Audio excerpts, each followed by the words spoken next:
The gaslight flickered against the frost-covered windows of number 17 Golden Square, casting restless shadows across the parlour where Mrs. Adelaide Hartwell sat frozen in her chair. The grandfather clock had stopped at 23 minutes past 11.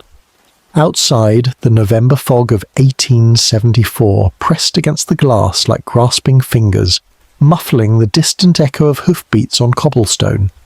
She had heard the scratching again, deliberate, methodical, coming from within the walls themselves. The same sound that had driven the previous 3 tenants to flee in the dead of night, abandoning their belongings and their lease. The same sound that made hardened London constables refuse to walk their beat past the square's iron gates after midnight. Mrs. Hartwell's candle trembled in her grip as plaster dust drifted down from the ceiling above.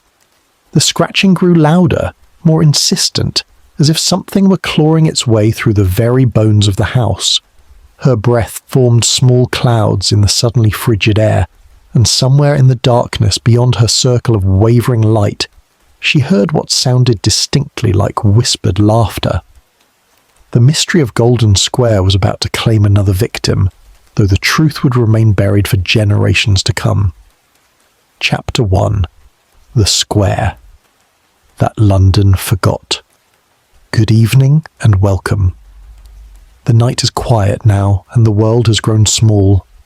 Let us drift backward in time, to an age when gaslight carved golden circles from the darkness, and the fog rolled thick through London's narrow streets like the breath of some sleeping giant. I am your bedside historian, and tonight we begin a journey into one of Victorian Britain's most perplexing mysteries. Perhaps you are listening from your bed, the covers pulled close against the winter chill. Perhaps you sit in a favourite chair, tea cooling on the side table, while rain patters against your windows. Wherever you are, whatever the hour, take a moment to settle yourself comfortable and close.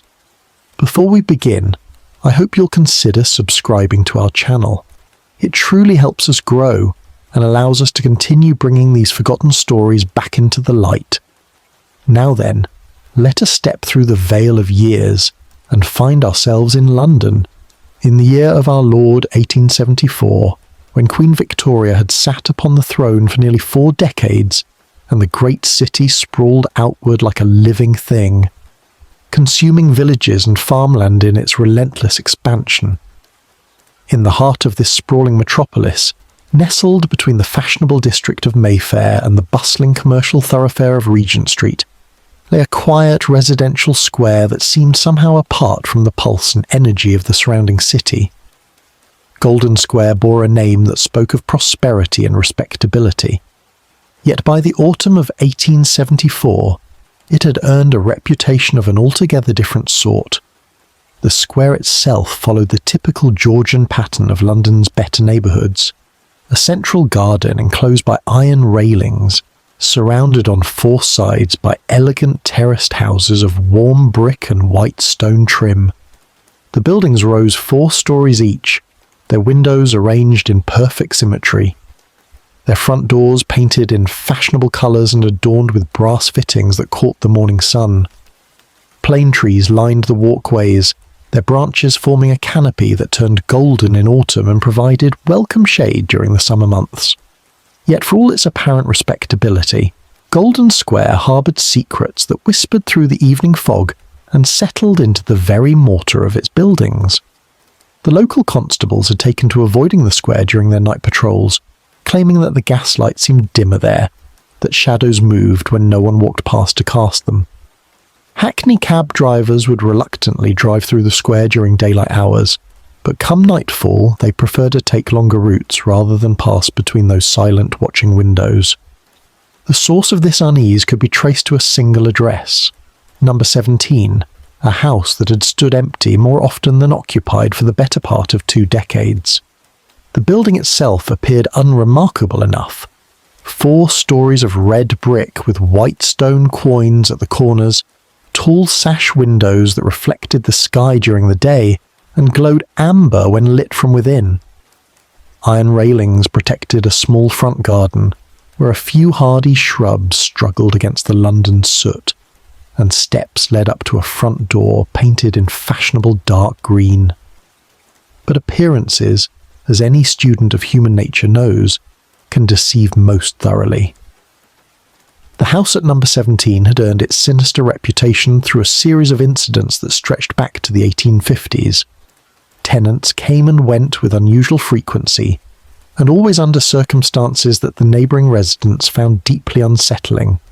Families would take the lease with high hopes and good intentions, only to flee in the dead of night weeks or months later, leaving behind furniture, personal belongings, and sometimes even children's toys scattered about as if abandoned in sudden panic. The stories that filtered through the local public houses and coffee shops grew more elaborate with each telling. Some spoke of strange sounds emanating from within the walls themselves, scratching, tapping, and what one former resident described as the sound of someone walking about in rooms that simply do not exist. Others reported that the temperature in certain rooms would drop suddenly and without explanation, leaving occupants shivering even when the fireplaces burned bright and warm. Mrs. Eleanor Whitmore, who had attempted to establish a boarding house at number 17 in 1862, lasted only 6 weeks before gathering her belongings and returning to her native Yorkshire. She spoke of doors that opened and closed of their own accord, of whispered conversations heard in empty rooms, and of a persistent sense that the house itself was somehow aware of her presence and found it unwelcome. The Reverend Dr. Jonathan Pembroke, a respected theologian who took residence there in 1868, maintained detailed journals of his experiences. His careful, scholarly handwriting documented temperature fluctuations that occurred with no discernible pattern, drafts that seemed to blow through rooms even when all windows and doors were firmly shut, and most disturbing of all, what he described as manifestations of malevolent intent that grew stronger as winter nights lengthened. Dr. Pembroke's journals, which would later be examined by investigators, contained increasingly frantic entries as his residency progressed. His normally precise academic prose gave way to hurried, sometimes illegible passages that spoke of watching eyes and whispered warnings that came to him during the darkest hours before dawn. The final entry, dated February 14th, 1869, consisted of a single line written in a shaking hand: "It knows I know." The doctor was found the following morning by his housekeeper, collapsed in his study with no apparent injury or illness. The court physician pronounced him dead of sudden heart failure, though neighbours later remarked that his face bore an expression of absolute terror that remained fixed even in death. His journals were quietly passed to his brother, another clergyman, who found their contents so disturbing that he locked them away and spoke of them to no one for years afterward. Following Dr. Pembroke's mysterious death, number 17 stood empty for nearly 2 years. The property agents who handled the lease reported difficulty even getting potential tenants to view the premises. Those few who did agree to inspect the house invariably changed their minds before contracts could be signed, often giving vague excuses about the atmosphere or claiming that something about the building simply felt unwholesome. During this period of vacancy, the neighbours began to report their own disturbing experiences. Mrs. Georgiana Ashworth, who lived directly across the square at number 24, kept meticulous records in her personal correspondence of the strange occurrences she witnessed. Her letters to her sister in Bath described lights that appeared in the windows of the supposedly empty house, always in rooms that had no gas fittings. She wrote of seeing figures moving past the windows during the late evening hours, silhouettes that seemed somehow wrong in their proportions or movements. Mr. Charles Blackwood, whose house at number 19 shared a party wall with the troubled property, reported that the wall itself seemed to conduct sounds from the empty building, footsteps, furniture being moved, and most unsettling of all, what sounded like conversations conducted in whispered tones. When he pressed his ear to the wall, the sounds would invariably stop, only to resume moments after he moved away. The local parish church, St. James's, which stood just 2 streets over from Golden Square, began receiving unusual requests for blessings and protective prayers from residents of the square. The vicar, Father Michael Thornbury, found himself increasingly called upon to offer spiritual comfort to neighbours who reported feeling an oppressive presence that seemed to emanate from number 17 like ripples spreading across still water. Father Thornbury himself became involved in the mystery when he agreed to perform what he tactfully termed a blessing of the premises in the spring of 1871. The ritual, conducted at the request of the property agents who hoped to make the house lettable again, was to be a simple affair. Prayers for peace and protection, a sprinkling of holy water, and words of comfort to ease the minds of prospective tenants. The blessing, however, proved anything but simple. Father Thornbury later confided to his bishop that he had never experienced anything to compare with what occurred during his time in the house at number 17. The moment he stepped across the threshold, he reported feeling as though he had entered a space that existed somehow outside the natural order. The air itself seemed thick and resistant, making each step forward an effort of will. His carefully prepared prayers seemed to catch in his throat, and the holy water he sprinkled appeared to evaporate before it could touch the floor. Most disturbing of all, the young priest reported hearing what sounded distinctly like laughter echoing from the upper floors.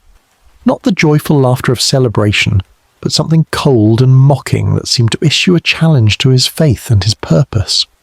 When he attempted to climb the stairs to investigate, he found that each step upward became increasingly difficult, as though some invisible force were pushing back against his progress.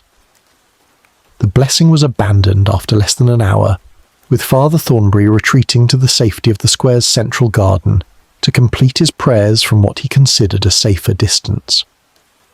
The property agents, disappointed but not entirely surprised, resigned themselves to keeping the house vacant until a more permanent solution could be found.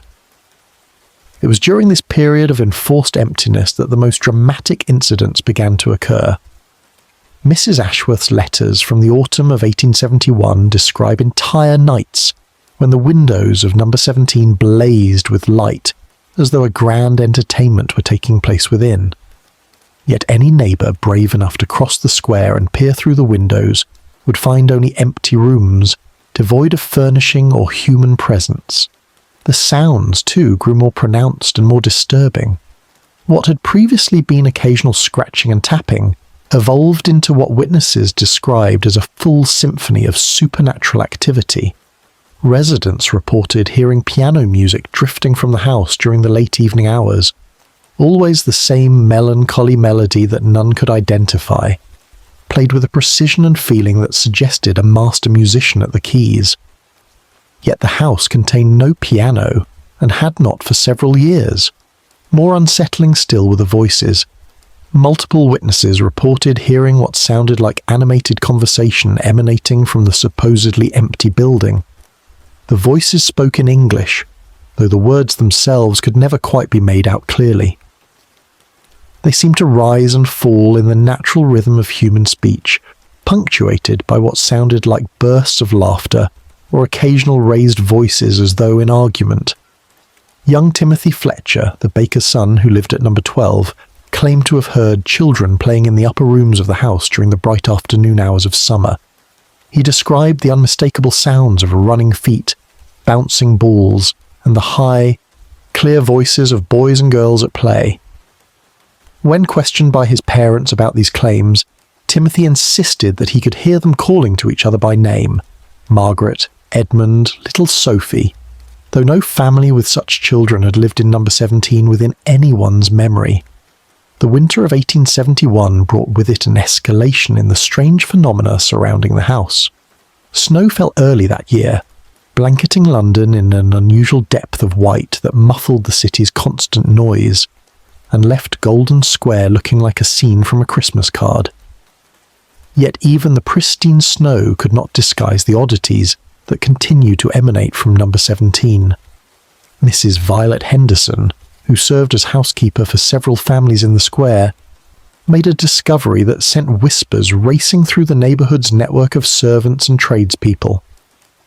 While making her rounds on a crystalline December morning, she noticed that the snow around number 17 bore curious markings. Footprints led from the front door down the steps and across the small garden, continuing around the building in what appeared to be a deliberate circuit. The prints themselves were what made the discovery so unsettling. They were clearly human in shape and size, suggesting a person of average build walking at a measured pace. Yet they began and ended at the front door with no corresponding prints to show how the walker had approached the building or departed from it. More troubling still, the prints appeared to have been made from the inside, as though someone had walked out through the closed and locked door, made their circuit of the building, and then returned through the same impassable barrier. When the property agents were summoned to investigate, they found the house exactly as it had been left, locked, sealed, and showing no signs of entry or disturbance.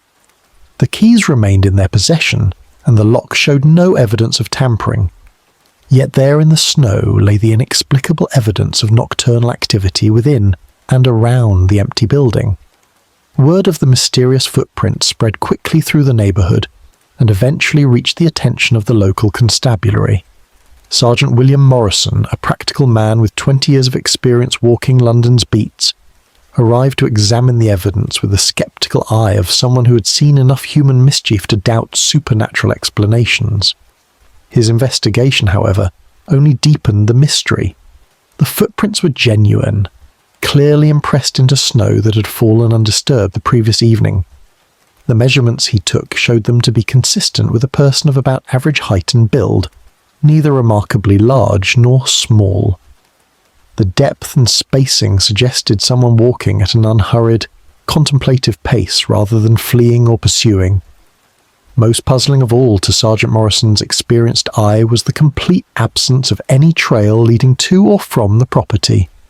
The snow around Golden Square bore the usual markings of daily life: the wheels of delivery carts, the hoofprints of horses, the footsteps of residents and servants going about their business. Yet none of these tracks connected in any way with the mysterious circuit around number 17. The sergeant's report, filed with the Metropolitan Police and carefully preserved in their archives, concluded with an admission that was unusual for its honest puzzlement. After thorough examination of the premises and surrounding area, this officer can find no natural explanation for the markings observed. The building remains secure and unoccupied, yet the evidence suggests recent and repeated pedestrian activity. Further investigation may be warranted. Further investigation, however, was destined to wait. The winter of 1871 stretched into one of the coldest and longest in recent memory, and the constabulary found themselves dealing with more pressing matters than mysterious footprints around an empty house. The snow eventually melted, spring arrived with its usual promise of renewal, and life in Golden Square settled back into its accustomed patterns. Yet beneath the surface normalcy, the sense of unease continued to grow. The house at number 17 remained stubbornly vacant, and the property agents found themselves dealing with an increasingly difficult situation. Word of the building's reputation had spread beyond the immediate neighbourhood, making it nearly impossible to attract tenants even at significantly reduced rates. It was against this backdrop of mounting frustration and deepening mystery that Mrs. Adelaide Hartwell arrived in Golden Square during the early autumn of 1874. A widow of comfortable means and practical disposition, she had recently moved to London from the countryside following her husband's death. Her requirements were simple: a well-appointed house in a respectable neighbourhood, close enough to the city's amenities to be convenient but quiet enough to suit a woman adjusting to life alone. The house at number 17, offered at a rate well below the current market value, seemed to meet her needs perfectly. Mrs. Hartwell was not a woman given to superstition or fancy, and she dismissed the property agent's nervous warnings about the building's history as nothing more than London gossip magnified by urban idleness. Her first weeks in the house passed peacefully enough. She found the rooms well proportioned and adequately lit, the kitchen facilities modern and convenient. The house seemed solid and well built, with none of the draughts and creaking that plagued so many older London properties. Her few encounters with the neighbours were cordial if somewhat reserved, and she attributed their apparent nervousness to natural curiosity about a newcomer rather than any deeper concerns. It was only as the November fog began to settle over the square with unusual persistence that Mrs. Hartwell began to understand why number 17 had stood empty for so long, and why her tenancy was destined to become part of the building's dark and growing legend. The first sign that all was not well came on a Tuesday evening when the wind had died away to nothing and the fog pressed thick against every window. Mrs. Hartwell sat in her parlour, working at some needlepoint by the steady light of gas jets, when she became aware of a sound that seemed to come from within the walls themselves. And so our tale truly begins, dear listener, on that fog-bound November night, when Mrs. Adelaide Hartwell first heard the scratching that would soon drive her to join the long line of residents who fled number 17 Golden Square in terror, leaving behind them only questions that would echo through the decades to come. Tomorrow, we shall delve deeper into that fateful night and discover what Mrs. Hartwell experienced in the house that London forgot. Until then, rest well and let the gentle darkness carry you peacefully toward dawn. Chapter 2. The Weight of Whispered Names. The morning after Mrs. Adelaide Hartwell's disappearance brought no relief to Golden Square. Dawn crept through the November fog like a reluctant witness, casting pale light across cobblestones still damp with the previous night's frost. The constables who had been summoned in the early hours stood in small clusters, their breath forming ghostly clouds as they spoke in hushed tones about what they had discovered within the walls of number 17. Inspector Frederick Whitmore of the Metropolitan Police had arrived before sunrise, his weathered face bearing the particular expression of a man who had seen too much in his 23 years of service. He stood now in the doorway of the Hartwell residence, his dark overcoat pulled tight against the bitter cold, studying the scene with the methodical precision that had earned him respect throughout the Criminal Investigation Department. The house before him appeared unremarkable in the grey morning light, its Georgian facade displaying the same elegant proportions as its neighbours, yet something in its very stillness seemed to whisper of secrets held too long in darkness. Within the parlour where Mrs. Hartwell had spent her final conscious hours, everything remained precisely as the landlord had found it upon forcing entry. The grandfather clock still stood frozen at 23 minutes past 11, its brass pendulum hanging motionless behind glass that bore a thin coating of condensation despite the November chill that had settled throughout the house. Her chair sat empty by the cold hearth, positioned as if she had simply risen for a moment and would return at any instant to resume her evening reading. The candle had burned completely down to its brass holder, leaving only a pool of hardened wax and the faint scent of tallow lingering in the stagnant air.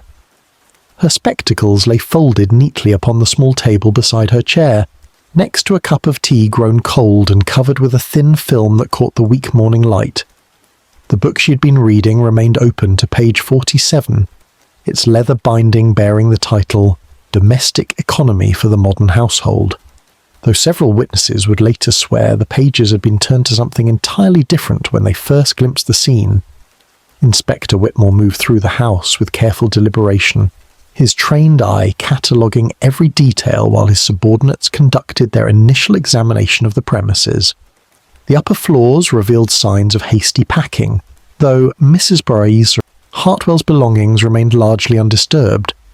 Her bedroom showed no indication of violence or struggle, the bed made with hospital corners and her nightgown laid out precisely as if she had intended to retire at her usual hour. The wardrobe contained her modest collection of morning dress, all arranged by fabric weight and season, suggesting a woman of particular habits who valued order above all earthly considerations. Yet it was in the cellar that Inspector Whitmore discovered the first tangible evidence of the strange occurrences that had plagued Golden Square for the better part of 3 years. The stone walls bore fresh scratches, as if something with considerable strength had clawed repeatedly at the mortar between the blocks. The marks appeared deliberate rather than random, forming patterns that suggested an almost systematic approach to whatever task had been undertaken in the darkness below the house. Some of the scratches appeared old, worn smooth by time and moisture, while others gleamed with the sharp edges of recent creation. The cellar's earthen floor showed signs of recent disturbance, though no systematic excavation had taken place. Instead, the soil appeared to have been shifted and replaced multiple times, creating an uneven surface that caught the light of the inspector's lantern in strange ways.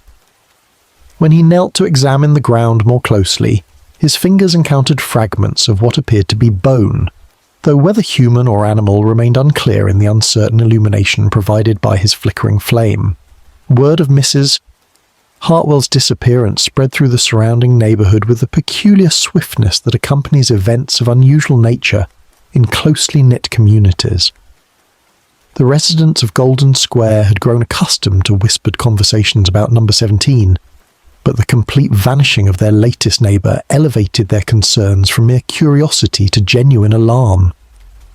Mrs. Eleanor Blackwood, who occupied the house directly opposite, reported seeing strange lights moving behind the windows of number 17 at hours when Mrs. Hartwell should have been sleeping peacefully in her bed. According to Mrs. Blackwood's account, given to Inspector Whitmore in her own well-appointed drawing room while her housekeeper served tea in delicate porcelain cups, the lights appeared to move with purpose through the house, ascending and descending the staircase in patterns that suggested more than one person might be present within the supposedly empty rooms. She had observed these illuminations on no fewer than 7 occasions during the 3 weeks since Mrs. Hartwell had taken residence, though she had hesitated to mention her observations to anyone for fear of appearing fanciful or given to nervous imaginings. The inspector found Mrs. Blackwood to be a woman of considerable composure and evident intelligence, possessed of the particular clarity that often accompanies advanced years and extensive experience with the peculiarities of human nature. Her grey hair was arranged in the severely practical style favoured by women of her generation, and her black silk dress bore this subtle elegance that spoke of comfortable circumstances without ostentation. She had lived in Golden Square for nearly 30 years, she informed him, and had witnessed the gradual transformation of the number 17 from a respectable family residence to something that induced unease in even the most rational observers. The original owner of the property, a gentleman named Cornelius Ashford, who had made his fortune in the India trade, had commissioned the house's construction in 1842 according to the most fashionable architectural principles of the day. Mr. Ashford had resided there contentedly with his wife and 3 children until 1859, when a series of unfortunate business reversals had forced the sale of the property to settle mounting debts. The family had departed for more modest accommodations in Bloomsbury, and Mr. Ashford had died within the year, though whether from the strain of his financial difficulties or other causes remained a matter of neighbourhood speculation. The subsequent history of number 17 proved notably troubled, with each new occupant remaining for increasingly brief periods before abandoning the lease under circumstances that defied ready explanation. A retired military officer named Colonel Pemberton had lasted 8 months before departing suddenly in the middle of a December night, leaving behind his furniture and personal effects as if he expected to return momentarily. The family who succeeded him, a respectable merchant and his wife with 2 young daughters, had fled after only 6 weeks, claiming that the house itself seemed determined to drive them away through means both subtle and overt. Mrs. Blackwood recounted these details with the precision of someone who had observed each transition with growing concern, noting how the pattern of brief tenancies had established itself with disturbing regularity. Each new resident arrived with optimism and practical intentions, viewing the property as an excellent opportunity to secure comfortable accommodations in one of London's more desirable neighbourhoods at considerably reduced rent. Yet within weeks, sometimes days, their initial enthusiasm would give way to unease, then anxiety, and finally to the desperate need to escape whatever influence held dominion within those Georgian walls. The physical deterioration of the property had paralleled its troubled occupancy, though the specific nature of this decline remained difficult to articulate in concrete terms. The exterior maintained its structural integrity and presented no obvious signs of neglect, yet neighbours reported a growing sense that something fundamental had shifted in the house's very essence. Windows that had once reflected the morning sun with cheerful brightness now seemed to absorb light rather than cast it back, creating an impression of depth that unsettled casual observers who happened to glance in their direction. The garden at the rear of the property had grown wild despite the efforts of successive tenants to maintain its original formal design. Rose bushes that had once produced blooms of exceptional beauty now sprouted thorns of unusual size and sharpness, while the carefully planned flower beds yielded only the hardiest weeds and plants that seemed to thrive in the peculiar atmosphere that surrounded number 17. Even the ivy that climbed the building's rear wall grew in patterns that suggested something other than natural inclination, forming shapes that resembled symbols or letters when viewed from certain angles in particular light. Inspector Whitmore spent the remainder of that grey November morning interviewing additional residents of Golden Square, each of whom contributed details that added depth to the growing portrait of a house that had somehow transcended its original purpose as mere human habitation.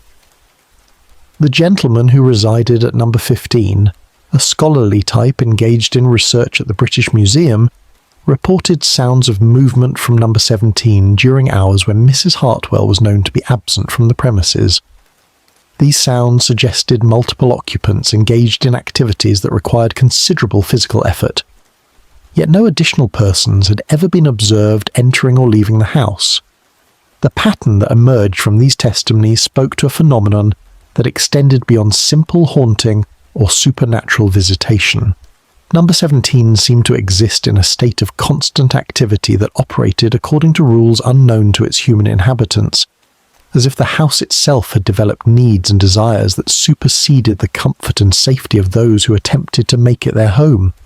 Mrs. Hartwell represented merely the latest victim of forces that had been gathering strength and purpose for the better part of 15 years. As afternoon shadows began their early descent across Golden Square, Inspector Whitmore found himself facing a case that challenged every principle of criminal investigation he had mastered during his long career.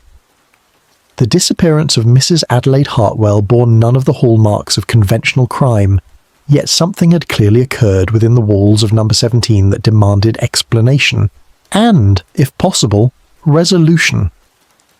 The scratches in the cellar walls, the bone fragments in the disturbed earth, and the unanimous testimony of neighbours who described phenomena that defied rational analysis, combined to create a puzzle that would require methods beyond traditional police work.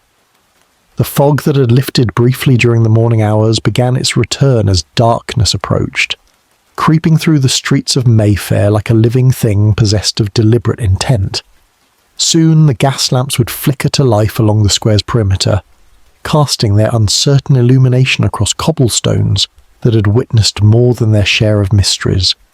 Number 17 would once again stand empty and waiting, its windows dark but somehow watchful, ready to receive whatever soul might next dare to test themselves against the forces that had claimed Mrs. Adelaide Hartwell as completely as if she had never existed at all.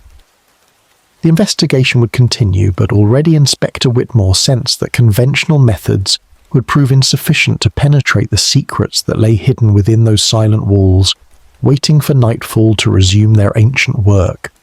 Chapter 3. The Inspector's Burden. Inspector Frederick Whitmore descended from the hansom cab into the bitter November morning, his breath forming ghostly plumes in the crystalline air. Golden Square stretched before him like a wound in the heart of fashionable London, its Georgian facades blackened by decades of coal smoke and neglect. The fog had lifted slightly since dawn, revealing the stark geometry of iron railings and the naked branches of plane trees that stood sentinel around the central garden.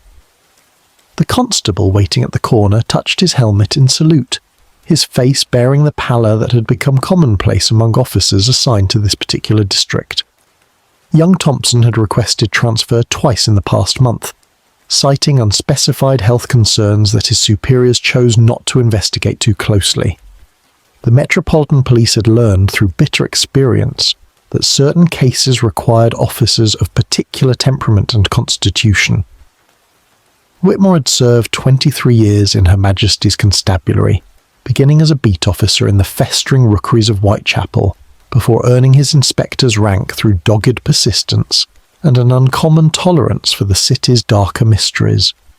His weathered face bore the map of countless investigations, each line etched by sleepless nights spent pursuing justice through London's labyrinthine streets. Yet nothing in his considerable experience had prepared him for the peculiar horror that had taken residence in this respectable corner of Mayfair. The house at number 17 stood 3 stories tall, its brick facade the colour of dried blood in the one morning light. Symmetrical windows gazed blindly across the square, their glass reflecting the skeletal trees and the grey sky beyond.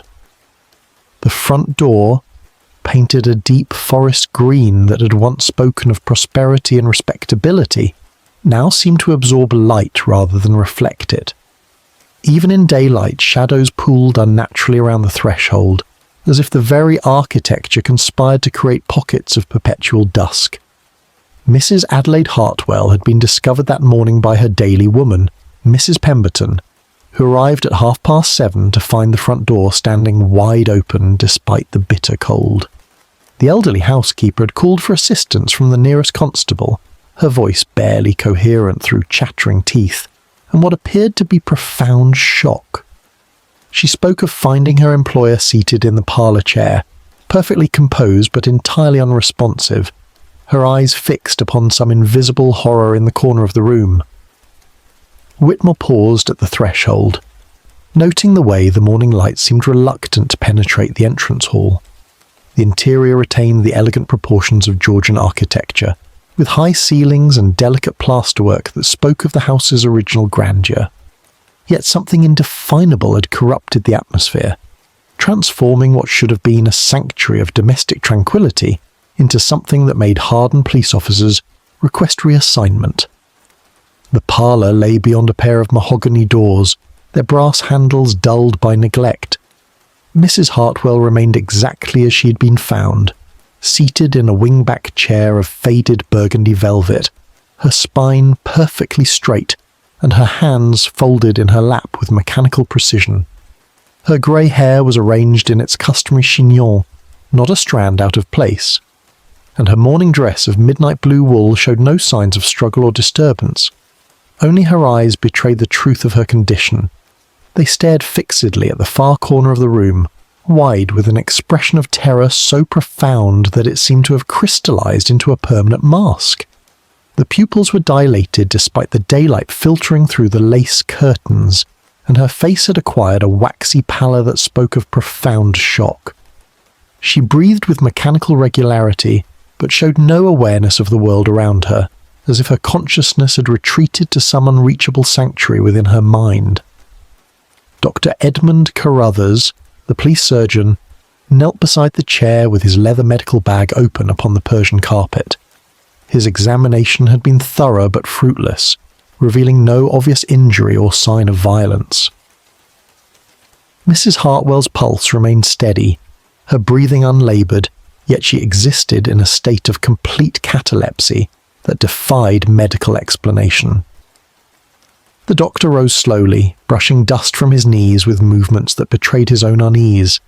He had attended numerous scenes of violence and tragedy throughout his career, had witnessed the aftermath of murders both passionate and calculated.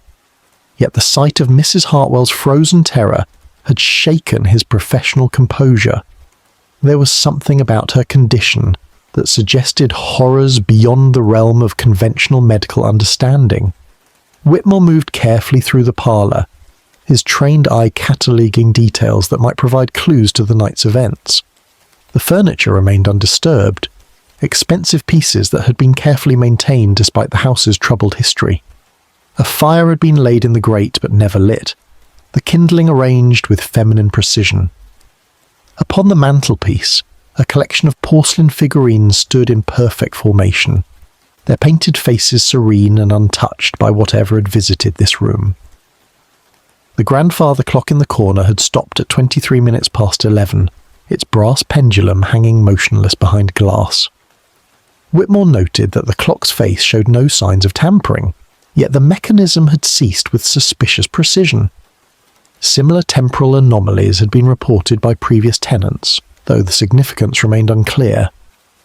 Mrs. Pemberton waited in the kitchen, her weathered hands wrapped around a cup of tea that had long since grown cold.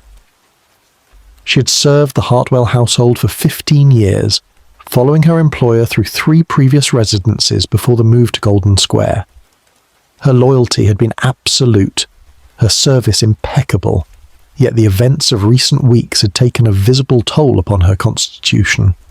She spoke in halting whispers of the changes that had come over Mrs. Hartwell since taking residence in the cursed house. The widow had been a woman of strong character and practical disposition, not given to flights of fancy or nervous complaints. Yet within days of moving to number 17, she had begun speaking of sounds within the walls, of whispers that seemed to emanate from the very foundations of the building.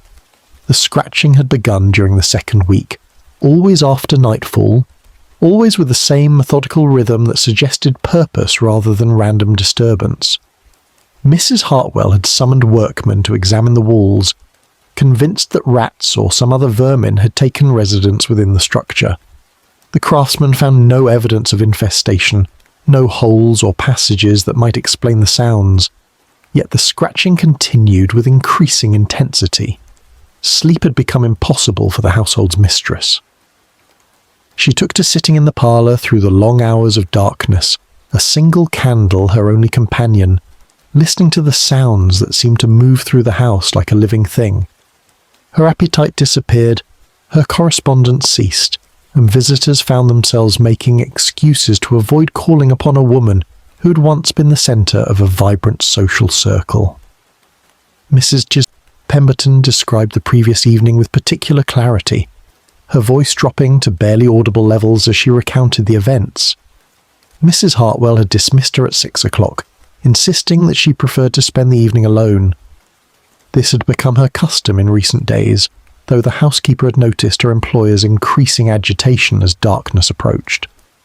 The sound of the front door closing behind Mrs. Pemberton at 6:30 had been the last normal occurrence of the evening. What followed belonged to a realm beyond conventional explanation, though the physical evidence remained tantalizingly elusive. Neighbours reported no disturbances, no cries for help or sounds of struggle, yet something had occurred within the walls of number 17 that had reduced a woman of considerable character to her current catatonic state. Whitmore examined the corner of the room that held Mrs. Hartwell's terrified attention, searching for any detail that might explain her fixation. The wallpaper showed no obvious damage, the floorboards revealed no disturbance, yet something about the space felt fundamentally wrong. The shadows gathered there with unnatural density, creating pools of darkness that seemed to persist regardless of the room's illumination. The inspector had encountered similar cases during his career, incidents where ordinary citizens had been reduced to speechless terror without apparent cause. The Metropolitan Police maintained unofficial files on such occurrences, though they were rarely discussed in official reports. London harboured secrets that defied rational explanation, mysteries that existed in the spaces between documented fact and popular superstition. The previous tenants of number 17 had fled under similar circumstances, abandoning their possessions and forfeiting substantial deposits in their haste to escape whatever had taken residence within the house. The Blackwood family had lasted a peanuts 3 months before departing in the middle of a winter night, leaving behind furniture and personal effects that still gathered dust in the upper rooms. Their subsequent silence on the matter had been absolute, as if some unspoken agreement bound them to secrecy regarding their experiences. Before the Blackwoods, the Ashford family had endured a peanuts 6 weeks before abandoning the lease, citing urgent business matters that required immediate relocation to the countryside. Their departure had been equally precipitous, equally mysterious, and equally permanent. The pattern suggested something systematic, something that fed upon the terror of ordinary people and grew stronger with each successful haunting. Dr. Carruthers completed his examination with professional thoroughness, though his findings offered little hope for Mrs. Hartwell's recovery. Her condition resembled cases he had encountered in the private asylums of London, patients who had retreated so completely from reality that medical intervention proved futile. Yet those cases had involved gradual deterioration over months or years, not the sudden and complete break with consciousness that had befallen the widow. The morning light began to fade as grey clouds gathered above the square, promising another evening of fog and cold that would shroud the district in its customary veil of gloom. Whitmore completed his initial examination, knowing that conventional police methods would prove inadequate to the task at hand.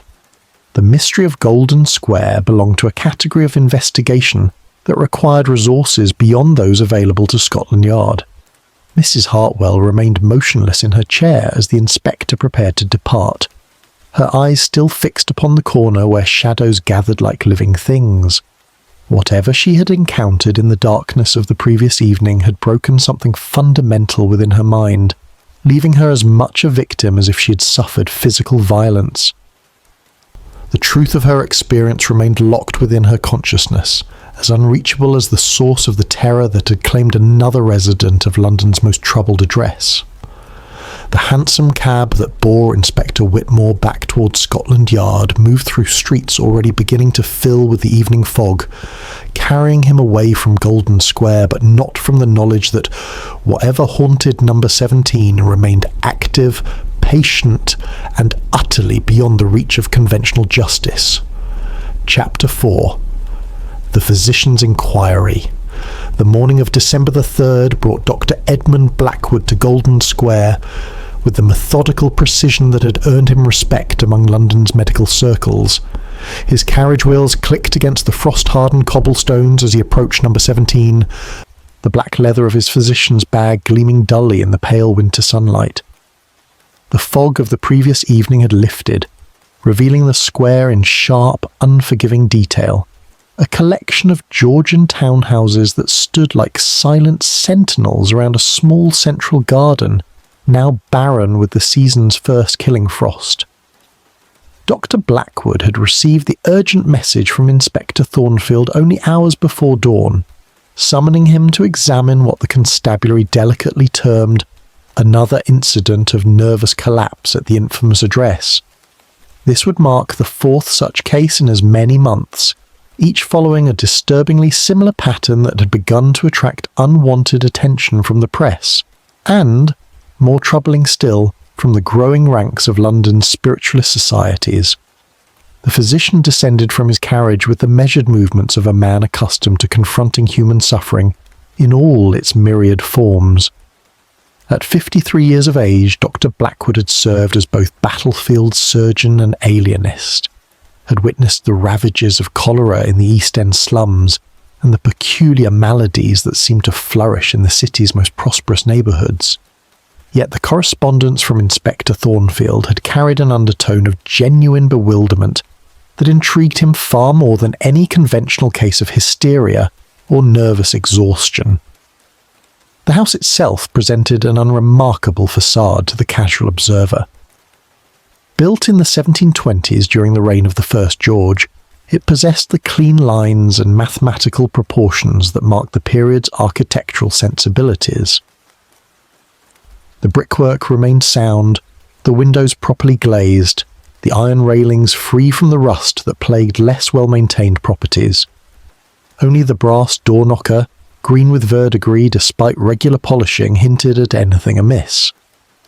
Inspector Thornfield met him at the threshold, his usually florid complexion bearing the pallor of a man who'd spent too many sleepless nights wrestling with inexplicable circumstances. The inspector's uniform, ordinarily immaculate, showed signs of hasty dressing, a collar slightly askew, boots that had been pulled on without proper attention to their laces. Such details spoke volumes to a physician trained in the art of observation. Dr. Blackwood, the inspector began, his voice carrying the careful modulation of a man attempting to maintain professional composure. "I trust your journey from Harley Street proved uneventful. The lady remains in a state of considerable distress, though she has shown some improvement since dawn." The two men entered the hallway, their footsteps echoing with an odd resonance that seemed to linger longer than the architecture should have permitted. The interior of number 17 had been furnished with the taste and expense appropriate to a dwelling that commanded such a prestigious address. Persian carpets covered floors of polished oak, while oil paintings in gilded frames depicted pastoral scenes and noble portraits of previous centuries. Yet something in the very air seemed to resist comfort, as though the house itself harboured a fundamental discord with human habitation. Mrs. Adelaide Hartwell had been discovered at approximately 2 o'clock that morning by her housemaid, Agnes Fletcher, who had risen early to tend the fires before the household's formal awakening. The servant girl had found her mistress seated upright in the parlour's wing-back chair, her eyes open but unseeing, her hands clutched so tightly in her lap that her fingernails had drawn blood from her palms. The candle that had provided her only illumination had burned completely down, leaving a pool of hardened wax on the small table beside her chair. Agnes Fletcher herself presented a study in barely contained terror.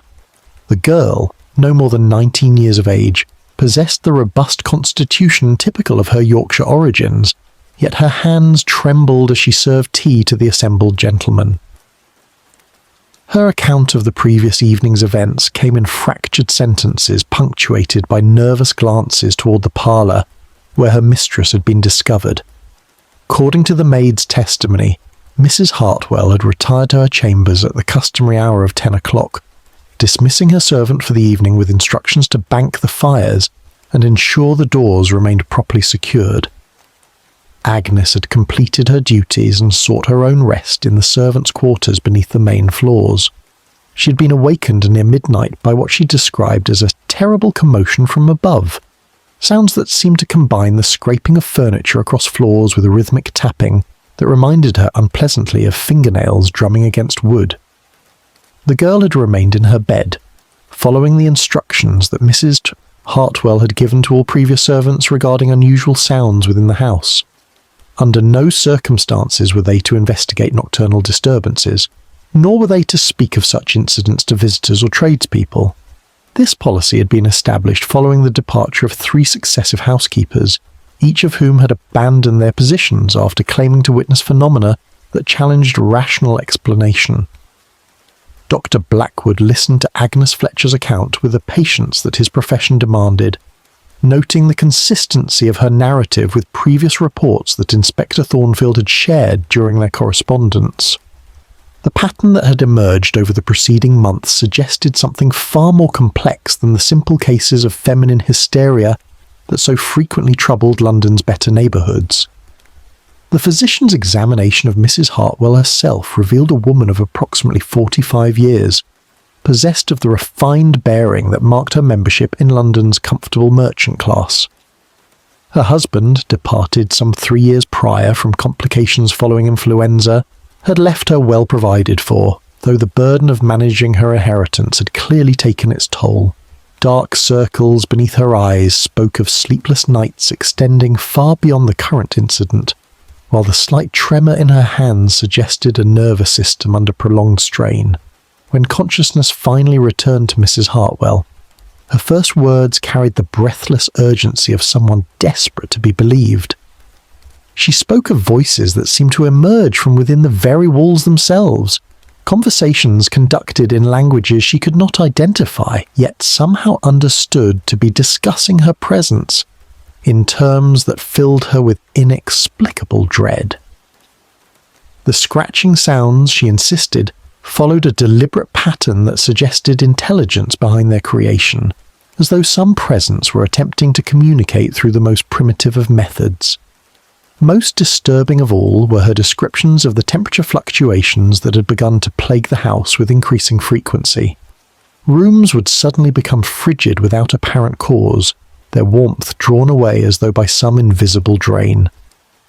The cold seemed to emanate from specific locations within the walls themselves, creating pockets of Arctic air that moved through the house, according to no logic that conventional heating arrangements could explain. Dr. Blackwood recorded these symptoms with clinical detachment, though privately he found himself increasingly intrigued by their specificity.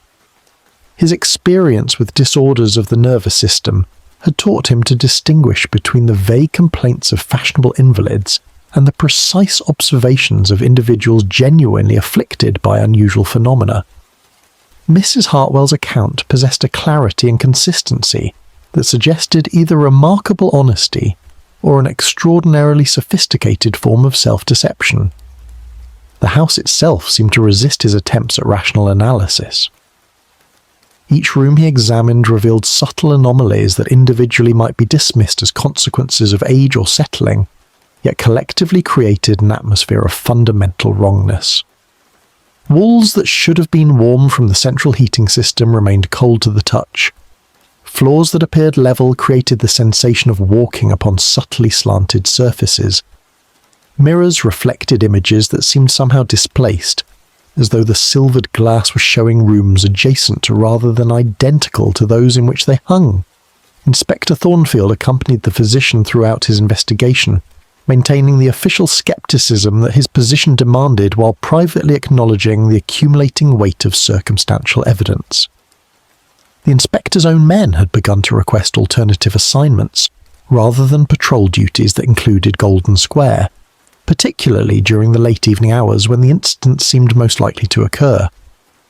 The question of financial motivation had been thoroughly investigated following the first reported incident. Mrs. Hartwell possessed no debts that might be relieved through insurance claims, no romantic entanglements that might inspire elaborate deceptions, no family members positioned to benefit from her declared incompetence. Her physician, prior to Dr. Blackwood's involvement, had found no evidence of laudanum dependence or other chemical influences that might explain her symptoms. The woman appeared to be exactly what she claimed, an ordinary widow troubled by extraordinary circumstances. As the afternoon shadows lengthened across Golden Square, Dr. Blackwood found himself contemplating possibilities that his medical training had taught him to dismiss as products of primitive superstition.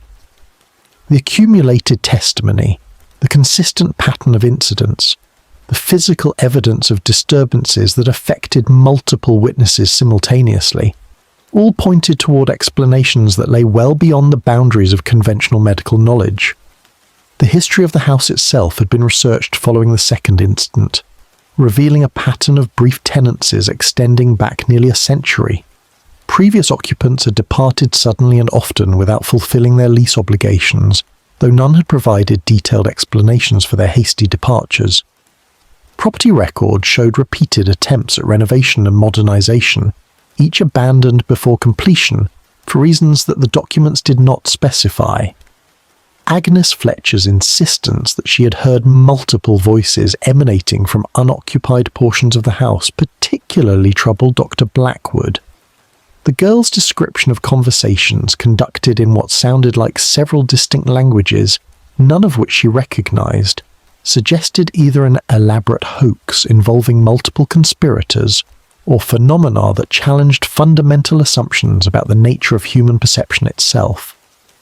As evening approached, Dr. Blackwood prepared his preliminary report for Inspector Thornfield, choosing his words with the care of a man aware that his professional reputation hung in the balance. The accumulating evidence suggested that Mrs.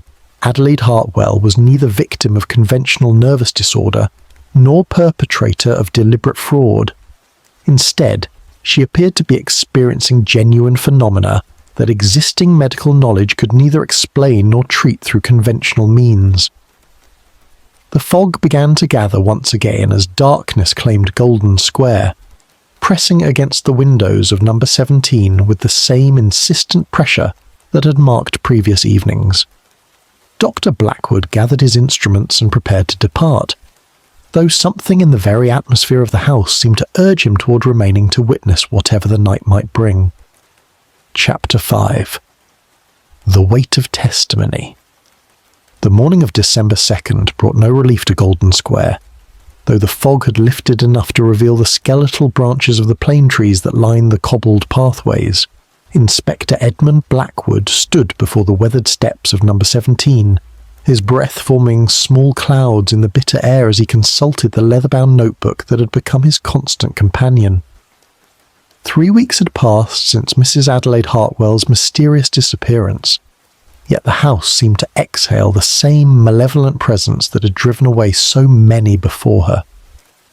The inspector's boots echoed against the frost-hardened stones as he approached the entrance, accompanied by Sergeant William Morse, whose usual steady demeanour had grown increasingly troubled with each visit to the square.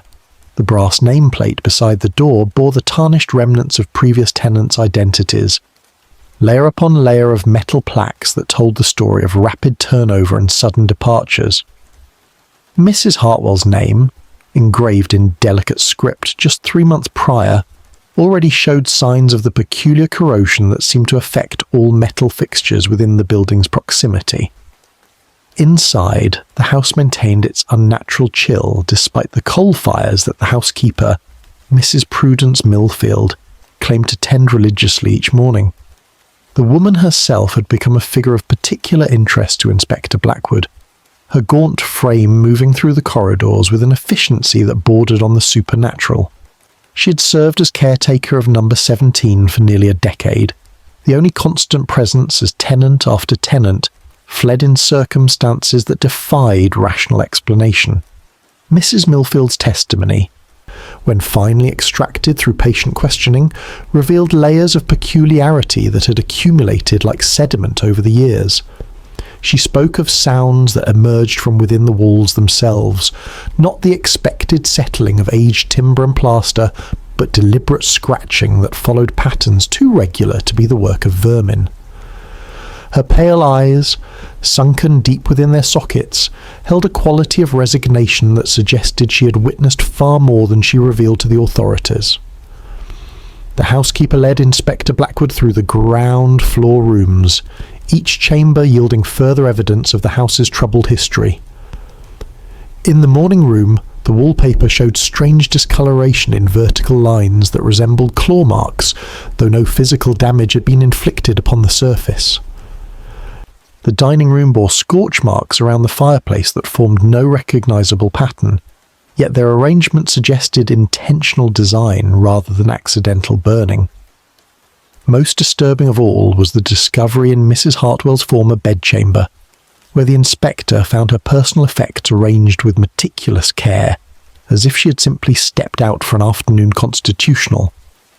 Her evening dress lay draped across the chair beside the window, her jewellery box open with its contents undisturbed, her leather-bound diary positioned precisely at the centre of the writing desk. The room held no signs of struggle, no indication of hasty departure, yet the woman herself had vanished as completely as morning mist before the sun. The diary proved to be a document of particular significance, its pages filled with Mrs. Breda Hartwell's careful penmanship detailing the progressive deterioration of her peace of mind. Her initial entries spoke of minor inconveniences, drafts that seemed to blow from solid walls, candles that guttered without cause, the persistent sensation of being observed by unseen eyes. As the weeks progressed, her writing grew increasingly agitated, describing sounds that began as whispers and grew into what she termed conferences held in darkness. Inspector Blackwood read passages aloud to Sergeant Morse as they stood in the cold light, filtering through the bedchamber windows. Mrs. Hartwell had documented conversations that seemed to emerge from the very architecture of the house, voices speaking in languages she could not identify, though she claimed to understand their intent with perfect clarity. Her final entries described a growing conviction that the house itself was attempting to communicate with her, drawing her into some form of communion that she both feared and found increasingly difficult to resist. The inspector's investigation expanded beyond the confines of number 17 to encompass the broader history of Golden Square itself. Records housed within the Westminster archives revealed that the square had been constructed upon ground that had served various purposes throughout London's long history. Medieval documents mentioned a plague burial ground that had occupied the site during the Black Death, hastily consecrated earth where victims had been interred in mass graves when the churchyards could accommodate no more bodies.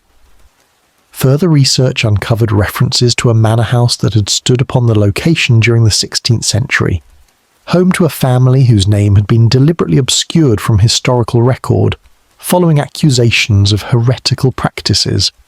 The structure had burned during the religious upheavals of Queen Mary's reign, taking with it not only the building, but several members of the household whose remains were never recovered from the ruins. The construction of Golden Square during the early 18th century had proceeded despite these historical shadows, though workers had reported unusual difficulties throughout the building process.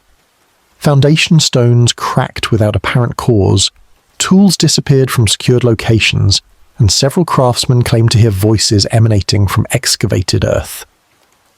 The project's completion had required 3 different construction crews, each abandoning their work after experiencing what they described as supernatural interference. Inspector Blackwood's interviews with former residents of the square revealed a pattern of experiences that stretched back generations. Each family had reported similar phenomena: sounds within the walls, sudden drops in temperature, the sensation of invisible presence moving through their homes. Most had endured these disturbances for months before departing, though a few had fled within days of taking residence. Of particular note was the testimony of Colonel Reginald Ashford, who had occupied number 15 during the 1850s. The military man's account, delivered with the precision expected of his profession, described nocturnal visitations that defied rational explanation. He spoke of figures glimpsed in peripheral vision, shadows that moved independently of their sources, and most disturbing of all, the sound of children's laughter echoing through empty rooms at hours when no children were present within the square. The Colonel's wife, Lady Margaret Ashford, had maintained a correspondence with several friends during their residence, letters that survived within family archives and provided additional insight into the square's malevolent influence. Her writing documented the gradual erosion of domestic tranquility as servants refused to remain in their employ, visitors declined repeated invitations, and she herself began to experience what she described as waking dreams of uncommon vividness. These dreams, as detailed in Lady Ashford's letters, involved encounters with individuals from previous centuries who seemed to occupy the same physical spaces as the current residents. She wrote of conversations with a woman in Tudor dress who appeared in the morning room, speaking of fires and accusations of witchcraft. A child in medieval garb was frequently seen in the upper corridors, though attempts to approach the figure resulted in its immediate disappearance. Inspector Blackwood found himself drawn deeper into the square's history, as each investigation yielded more questions than answers. The local parish records revealed an unusually high number of sudden deaths among residents, though medical authorities had attributed these fatalities to natural causes ranging from heart failure to apoplexy. The inspector noted, however, that these deaths often occurred during the winter months and frequently involved individuals who had recently moved to the square. The mystery deepened when Sergeant Morse uncovered employment records from various domestic agencies that had provided staff to Golden Square households.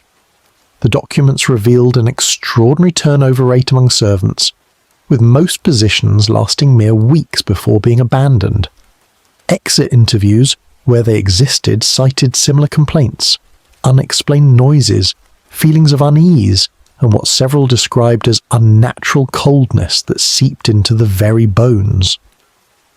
As December progressed, and Mrs. Hartwell's disappearance remained unsolved, Inspector Blackwood began to experience his own encounters with the square's peculiar atmosphere. During evening visits to number 17, he noticed that his watch would consistently lose time, requiring frequent adjustment to maintain accuracy. His candles burned with unusual rapidity, their flames dancing in air that seemed perfectly still. Most unsettling was the gradual realization that his own footsteps were being echoed by sounds that came from unoccupied portions of the building. The inspector's rational mind struggled against these experiences, seeking logical explanations for phenomena that seemed to defy natural law. He consulted with medical authorities regarding possible environmental causes for the residents' experiences, investigating theories involving gas leaks, structural vibrations, and atmospheric pressure variations. Each expert dismissed these possibilities after thorough examination of the buildings revealed no such abnormalities. Mrs. Besser, Millfield's continued presence within number 17, began to take on greater significance as Inspector Blackwood recognised that she alone seemed immune to the influences that had driven away so many others. When pressed for explanation, the housekeeper's responses remained cryptic, suggesting that long residents had granted her some form of accommodation with whatever forces inhabited the square. The inspector's notebook grew thick with testimonies, observations and theories as winter deepened around Golden Square. Each page documented another fragment of the puzzle, yet the complete picture remained frustratingly elusive. Mrs. Adelaide Hartwell had joined the ranks of those claimed by the square's mysterious influence. Her fate unknown but certainly connected to the dark history that lay beneath the cobblestones and within the walls of number 17. As Inspector Blackwood prepared to leave the square on that December evening, the fog began to descend once again, wrapping the buildings in its familiar embrace. The gas lamps flickered uncertainly in the gathering darkness, casting wavering shadows that seemed to move with purpose and intent. Behind him, the windows of number 17 reflected no light, though Mrs. Millfield claimed to maintain illumination throughout the building during the winter months. The sound of his footsteps echoed strangely in the enclosed space of the square, multiplying into rhythms that suggested the presence of other walkers moving through the mist. Inspector Blackwood quickened his pace toward the iron gates, though something in the quality of the evening air suggested that whatever mysteries plagued Golden Square would not be easily escaped, even beyond its boundaries. The weight of accumulated testimony pressed upon his consciousness as he reached the safety of the surrounding streets, knowing that tomorrow would bring him once again to confront the inexplicable forces that had made Golden Square London's most notorious address. Chapter 6: The Inspector's Vigil. The Metropolitan Police Headquarters on Great Scotland Yard bore the weight of November's chill like a monument to London's darker mysteries. Inspector Frederick Blackwood adjusted his wool greatcoat as he descended the worn stone steps, his breath forming small clouds in the pre-dawn air. The gaslight from the street lamps cast long shadows across the cobblestones, and somewhere in the distance the Thames whispered against its embankments with the eternal patience of moving water. 3 weeks had passed since the incident at number 17 Golden Square, and still the case files remained spread across Blackwood's desk like pieces of a puzzle that refused to reveal its pattern. Mrs. Adelaide Hartwell had been discovered in her parlour chair, her eyes wide with terror, her heart having simply stopped in the night. The physician who examined her could find no cause beyond what he termed acute nervous shock, though he admitted privately to Blackwood that he had never witnessed such an expression of pure horror frozen upon a human countenance. The inspector had served 23 years in Her Majesty's Constabulary, walking the darkest alleys of Whitechapel and investigating crimes that would have turned lesser men to drink or madness. Yet Golden Square haunted his thoughts with a persistence that defied his usual methodical approach to criminal investigation. There was something in the very air around that cursed address that seemed to resist rational explanation, something that made even the most hardened constables cross themselves when required to patrol past its iron gates. Blackwood's hansom cab clattered through the empty streets as London slowly awakened to another grey morning. The city seemed different in these early hours, more ancient somehow, as if the weight of centuries pressed more heavily upon its stones when fewer souls walked abroad to dilute the accumulated memories. The inspector found himself studying the faces of early risers, chimney sweeps beginning their sooty ascent, milk vendors with their horse-drawn carts, servants hurrying to market before their household stirred. Each seemed touched by the same unspoken awareness that certain places in their great city carried shadows deeper than mere absence of light. The cab turned into Golden Square as the first pale rays of dawn struggled through the perpetual haze of coal smoke that hung over the metropolis like a funeral shroud. The square maintained its genteel appearance, despite the whispered rumours that circulated through London's drawing rooms and public houses. The Georgian facades stood in their orderly rows, windows reflecting the morning light with perfect respectability.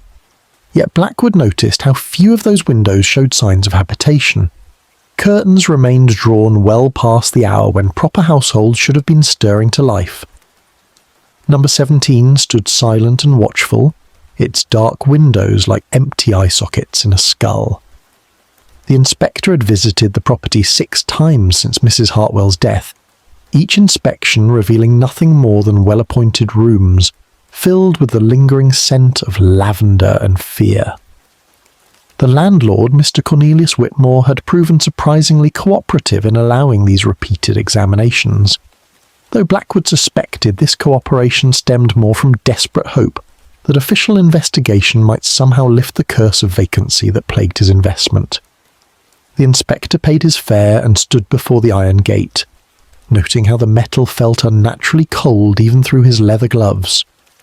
The morning fog clung to the square with unusual tenacity, seeming to swirl around the buildings in patterns that defied the gentle breeze stirring the bare branches of the central garden. Blackwood had observed this phenomenon on each of his previous visits, though he had yet to include such observations in his official reports. There were certain details that sounded too fanciful for the stark language required by police documentation. Inside number 17, the silence pressed against the inspector's ears like deep water. His footsteps echoed on the polished wooden floors with a hollow quality that seemed to extend far beyond the physical dimensions of the rooms. Blackwood had requested the key from Whitmore the previous evening, explaining his need to conduct one final examination before officially closing the case as death by natural causes. The landlord had handed over the key with trembling fingers and urged the inspector not to remain in the house past nightfall. The parlour where Mrs. Hartwell had died retained the arrangement of furniture exactly as it had been found. Her chair faced the fireplace, though the ashes had long since grown cold. The grandfather clock still stood silent at 23 minutes past 11, its pendulum motionless despite Blackwood's attempts to restart its mechanism. On the mantelpiece, a small collection of porcelain figurines gazed down with painted smiles that seemed somehow mocking in the grey morning light. Blackwood withdrew his notebook and began recording his observations with the methodical precision that had served him well throughout his career. The walls showed no signs of the scratching that Mrs. Hartwell and previous tenants had reported. The plaster remained intact, unmarked by claw or tool. Yet as the inspector ran his hands along the wallpaper, he detected a subtle vibration, as if something moved within the very structure of the building itself. The sensation was so faint that it might have been attributed to the settling of old timber, or the passage of traffic on distant streets. Yet Blackwood found himself pressing his ear against the wall, listening for sounds that existed just beyond the threshold of human perception. There seemed to be a rhythm to the subtle movements, a pattern that suggested purpose rather than the random creaking of aged construction. As the morning progressed, the inspector methodically examined each room of the 3-story house. The kitchen showed evidence of hasty abandonment, with dishes still stacked in the sink and a loaf of bread grown hard as stone upon the wooden table. Mrs. Hartwell's bedchamber revealed personal effects scattered about as if she had been interrupted in the midst of her evening preparations. Her diary lay open upon the writing desk, the final entry dated 3 days before her death. Blackwood read the flowing script with growing unease. Mrs. Hartwell had possessed an educated hand and a keen eye for detail, recording her daily observations with the precision of a natural philosopher. Her early entries spoke of satisfaction with her new accommodation, and appreciation for the square's refined atmosphere. Yet as the weeks progressed, her tone gradually shifted to one of growing concern. She wrote of sounds in the night that seemed to emanate from within the walls themselves, not the expected settling of timber or the scurrying of mice, but something far more deliberate and unsettling. The scratching she described followed no pattern that could be attributed to natural causes, beginning always at the stroke of midnight, and continuing until the first light of dawn touched the eastern windows. More disturbing still were her observations regarding the other residents of Golden Square. Mrs. Brahim, Hartwell noted how neighbours who had initially greeted her with polite acknowledgement began crossing to the opposite side of the street when they saw her approaching. Tradesmen became reluctant to deliver goods to number 17, often leaving packages at the gate rather than approaching the front door. Even the postman seemed to hurry through his duties, sliding letters through the slot with unseemly haste. The diary's final entry spoke of dreams that felt more real than waking hours, visions of figures moving through the house in periods when it stood supposedly empty. Mrs. Hartwell described sensing presences in rooms she had just vacated, hearing footsteps on the stairs when she sat alone in the parlour below. The scratching had grown more insistent, accompanied now by what sounded like whispered conversations conducted in a language she could not identify. Blackwood closed the diary and placed it carefully in his evidence satchel, though he suspected it would never be entered into official records. The inspector had learned during his long career that certain truths were too unsettling for the comfortable certainties required by bureaucratic documentation. Yet he could not dismiss the detailed observations of a clearly intelligent woman, particularly when they corroborated accounts provided by previous tenants. The afternoon shadows were lengthening when Blackwood heard the first sound that confirmed Mrs. Hartwell's written testimony. It began as the faintest scratching within the walls of the parlour, so subtle that he initially attributed it to the expansion of timber in response to the day's warming temperatures.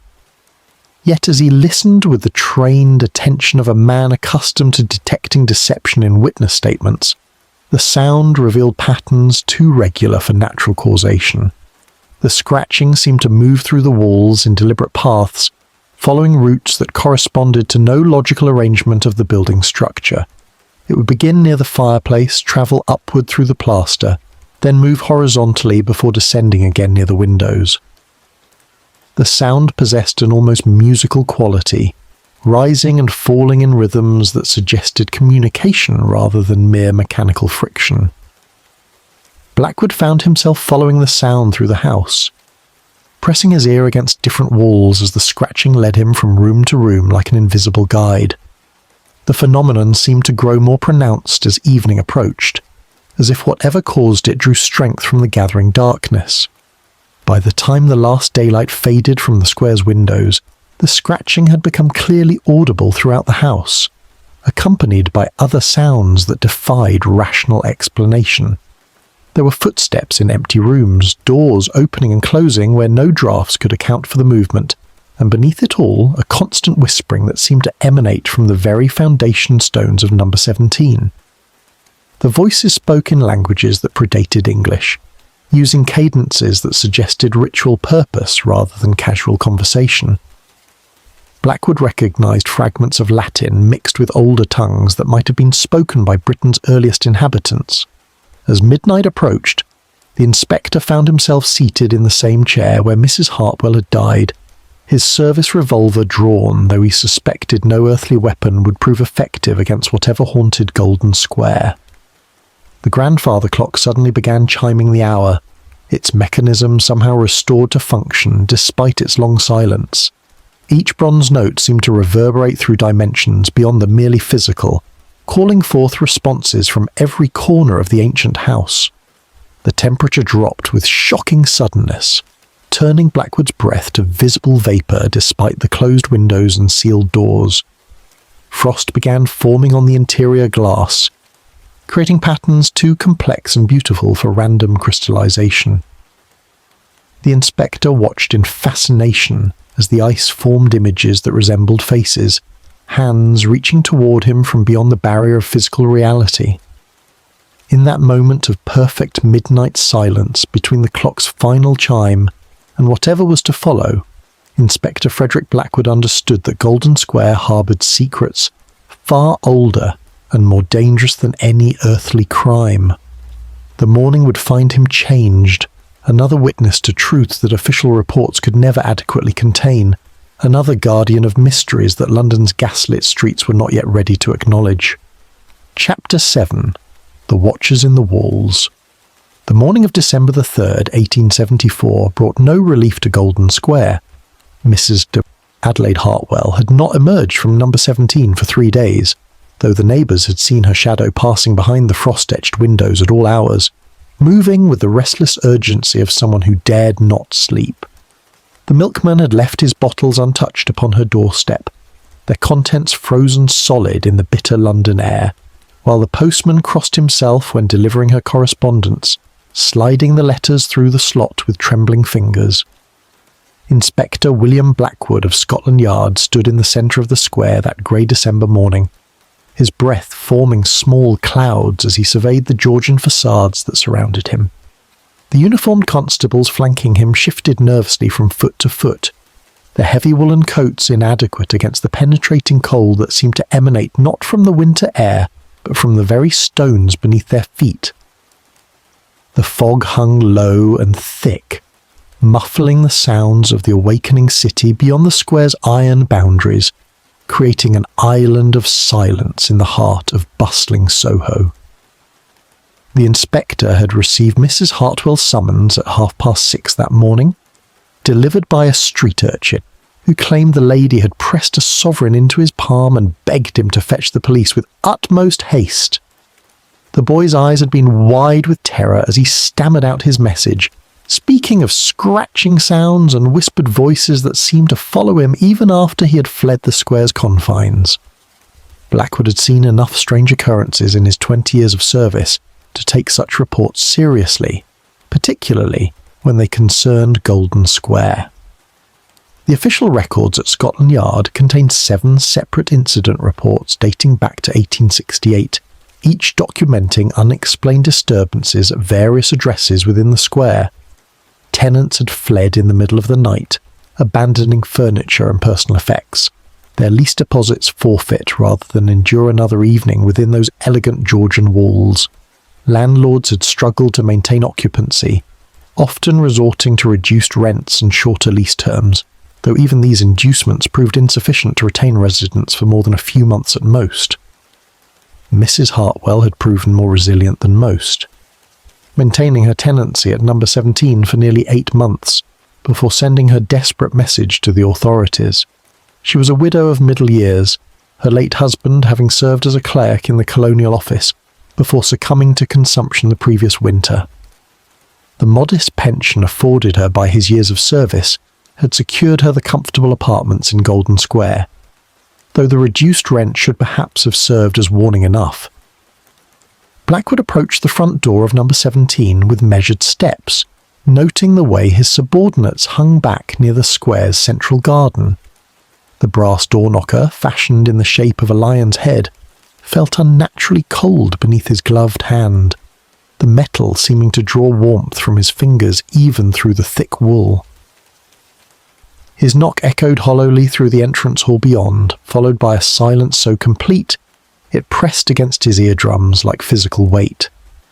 Several minutes passed before footsteps could be heard, approaching from within, irregular and hesitant, punctuated by long pauses as if the walker repeatedly stopped to listen for sounds that might be following.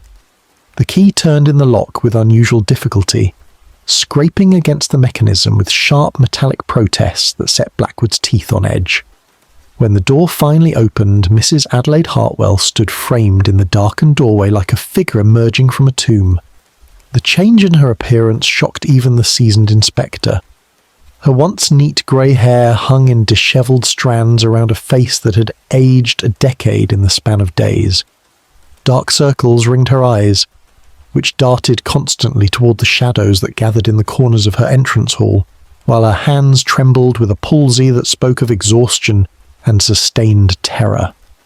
Her black mourning dress, previously immaculate in its respectability, now bore wrinkles and stains that suggested she had neither changed her clothing nor slept in her bed for several nights running. The interior of number 17 revealed the toll of her recent ordeal. Furniture had been pushed against walls, creating clear sight lines through each room, while every candle and oil lamp in the house burned simultaneously, their combined light barely penetrating the gloom that seemed to cling to the walls themselves. Scratches marred the wallpaper in several locations, though whether these had been made from within the walls or upon their surfaces remained unclear. Fine plaster dust covered the floors and furniture like snow, having drifted down from invisible sources above. Mrs. Hartwell led the inspector through her parlour with quick, nervous steps, speaking in whispered tones as if raising her voice might awaken something better left undisturbed. She described nights spent listening to sounds within the walls that defied rational explanation, scratching and tapping that followed no discernible pattern, yet suggested an intelligence behind their creation. Sleep had become impossible, she explained, as the sounds grew more insistent during the dark hours, accompanied by draughts of air so cold they froze her breath and caused the flames of her lamps to gutter and dance. The previous evening had brought phenomena that had finally broken her resolve. As she sat reading in her parlour, attempting to distract her mind from the increasingly frequent sounds, she had observed her reflection behaving independently in the mirror above her fireplace. While she remained motionless in her chair, the reflected image had turned its head toward the wall, tilting as if listening to sound she could not hear. The reflection had remained in this position for nearly an hour, occasionally raising one finger to its lips in a gesture of silence, before finally returning to its proper orientation. Blackwood examined the mirror in question, noting nothing unusual about the silvered glass or its ornate golden frame. The surface reflected his image with perfect fidelity, showing his weathered features and greying whiskers with uncompromising clarity. Yet as he studied his reflection, he became aware of a peculiar quality to the light within the mirror, as if the illumination came not from the lamps in the room, but from some source existing within the glass itself. The scratching sounds began again as they stood before the fireplace, emanating from the wall behind the mirror with mechanical regularity. Each scratch lasted precisely 3 seconds, followed by 2 seconds of silence, before repeating in endless sequence. The sound possessed a quality that bypassed the ear and seemed to resonate directly within the bones, creating an uncomfortable sensation that made both inspector and tenant shift uneasily upon their feet. Mrs. Hartwell explained that the pattern had continued without variation for 6 hours the previous night, stopping only with the first light of dawn filtering through her frost-covered windows. She had traced the sound's apparent source through her apartments, finding it strongest near the wall that separated her parlour from number 15, which had stood vacant since the previous summer when its tenant, a retired naval officer, had abandoned his lease after reporting similar disturbances. The history of number 15 provided additional context for the mystery surrounding Golden Square. Captain Horatio Fleming had maintained his residence there for barely 3 months before fleeing in obvious distress, leaving behind a collection of maritime artifacts and nautical instruments that the landlord had been unable to remove due to their considerable weight. Local gossip suggested the captain had spoken of voices calling to him from within the walls, voices that spoke in languages he recognized from his years sailing the distant waters of the Empire, though the words they formed chilled him with their implications. Blackwood made note of these details in his leather-bound journal, his pen scratching across the page in counterpoint to the sounds emanating from behind the mirror. The supernatural elements of the case troubled him less than the pattern they revealed, a consistency of experience that suggested some underlying cause more tangible than mere imagination or hysteria. 3 separate tenants, each of sound mind and respectable character, had reported remarkably similar phenomena occurring within different addresses around the square. The architectural plans of Golden Square, filed with the Westminster authorities during the original construction in 1726, showed nothing unusual in the design or layout of the individual residences. Each house followed the standard Georgian pattern of the period, with 4 stories above ground level and extensive cellar spaces below. The building shared common walls but possessed separate foundations, making the transmission of sounds between properties a matter requiring investigation. Mrs. Hartwell led the inspector to her cellar, descending narrow wooden steps that creaked ominously beneath their combined weight. The underground chambers revealed the age of the building in their rough stone walls and low vaulted ceilings, blackened with centuries of coal dust and dampness. The air hung thick and stagnant, carrying odours of decay and mould that spoke of inadequate ventilation and persistent moisture. The cellar's most curious feature lay in its eastern wall, where the original stone construction had been supplemented with newer brickwork of obviously different vintage. The mortar between these newer bricks appeared fresh despite the building's age, suggesting recent repairs or modifications that had no corresponding record in the landlord's maintenance ledgers. The wall's surface bore scratches similar to those observed throughout the house above, though here they appeared deeper and more deliberate, carved into the stone itself rather than merely marking the surface. Blackwood examined these markings with growing interest, noting their resemblance to symbols he had encountered during his service in India, where ancient temples bore similar scratches attributed to religious ceremonies of considerable antiquity. The possibility that Golden Square might rest upon foundations of far greater age than the Georgian houses above began to take shape in his methodical mind, though he kept such speculations to himself for the present moment. The inspector's examination was interrupted by a sound from the floors above, a creaking of floorboards that suggested movement in rooms they had recently vacated. Mrs. Hartwell gripped his arm with surprising strength, her eyes wide with the familiar terror that had become her constant companion.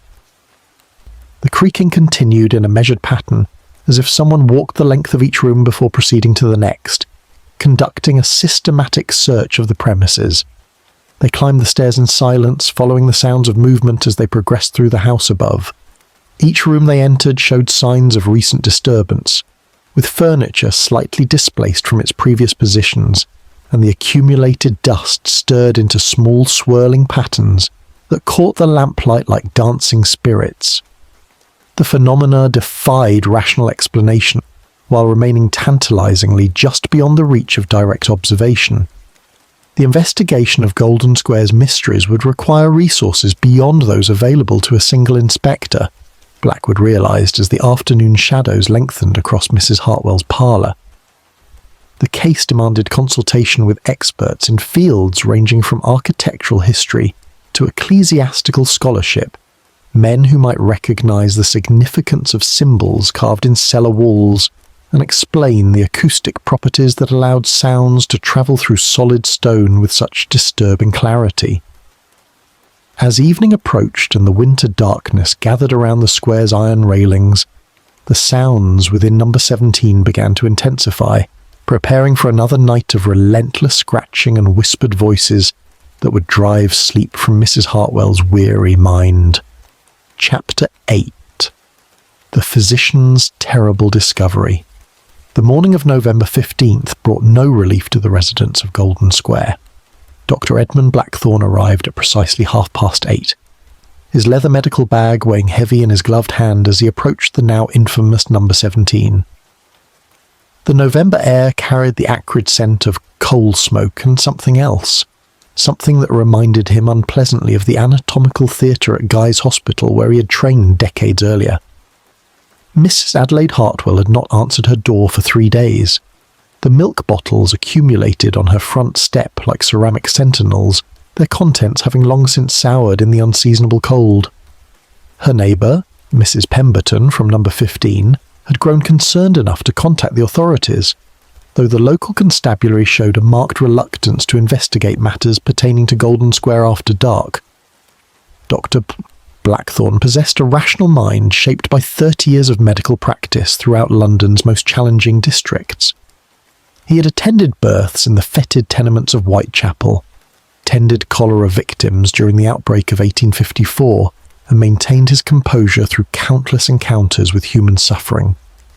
Yet as he stood before the mahogany door of number 17, something in the very air seemed to whisper warnings that defied his scientific training.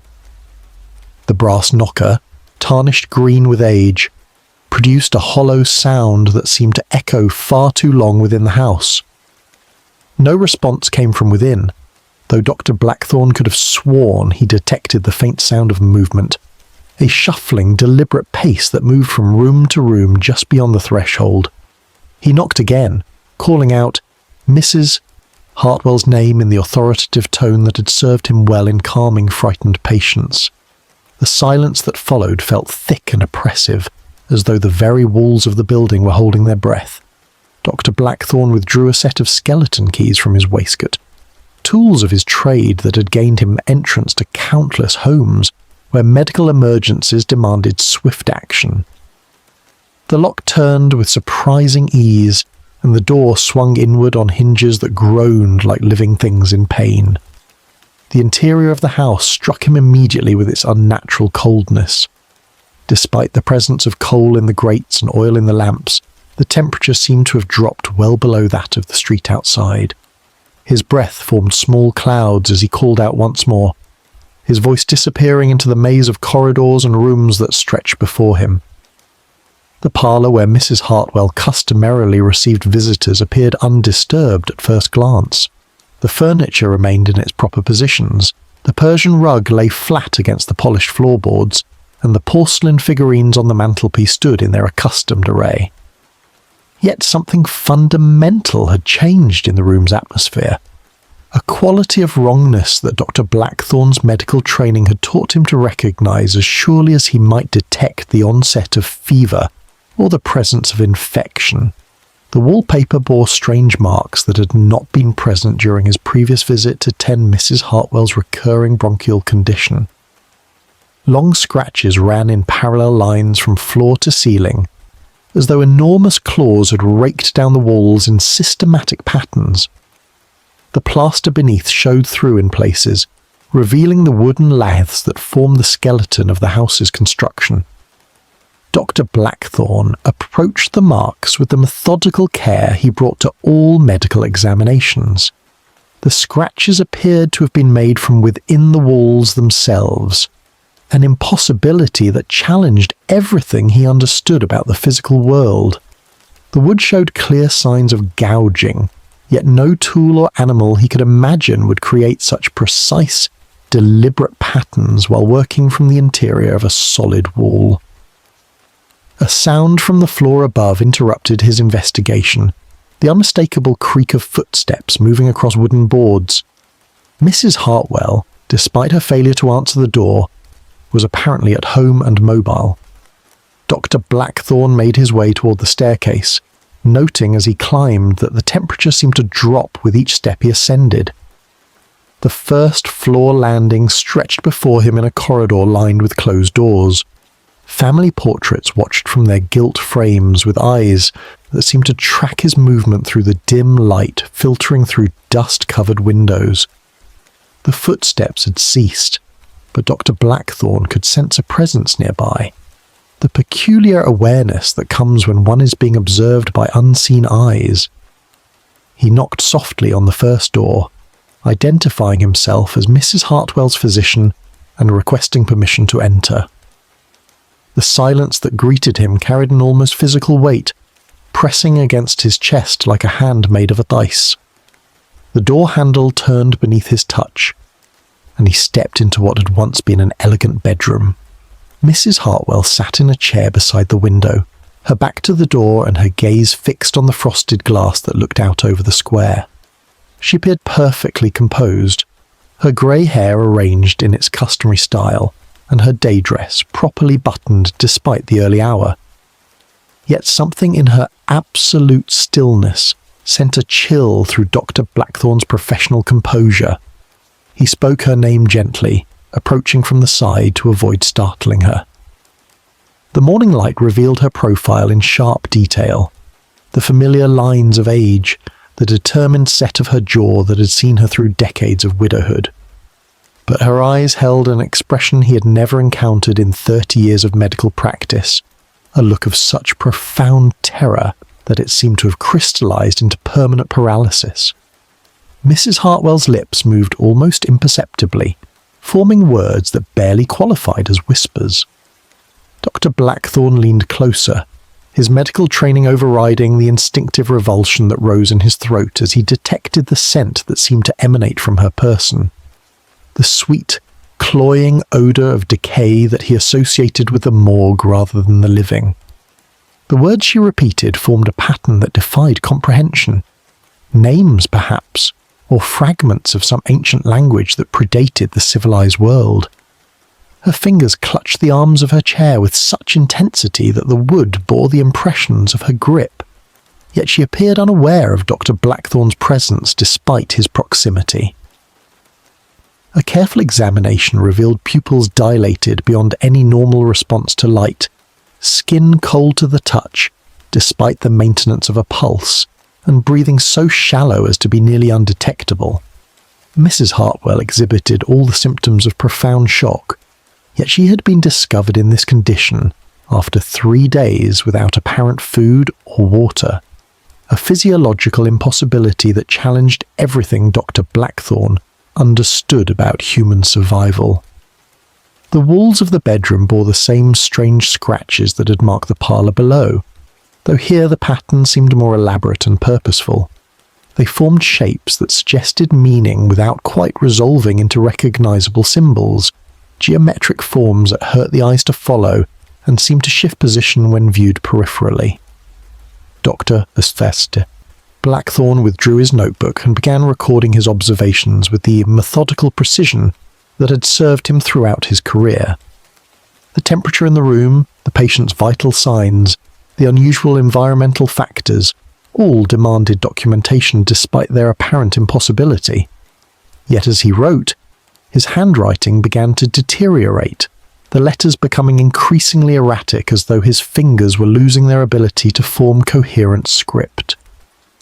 The scratching sound that had terrorized 3 previous tenants began again while he worked, a steady rhythm that seemed to emanate from every wall simultaneously.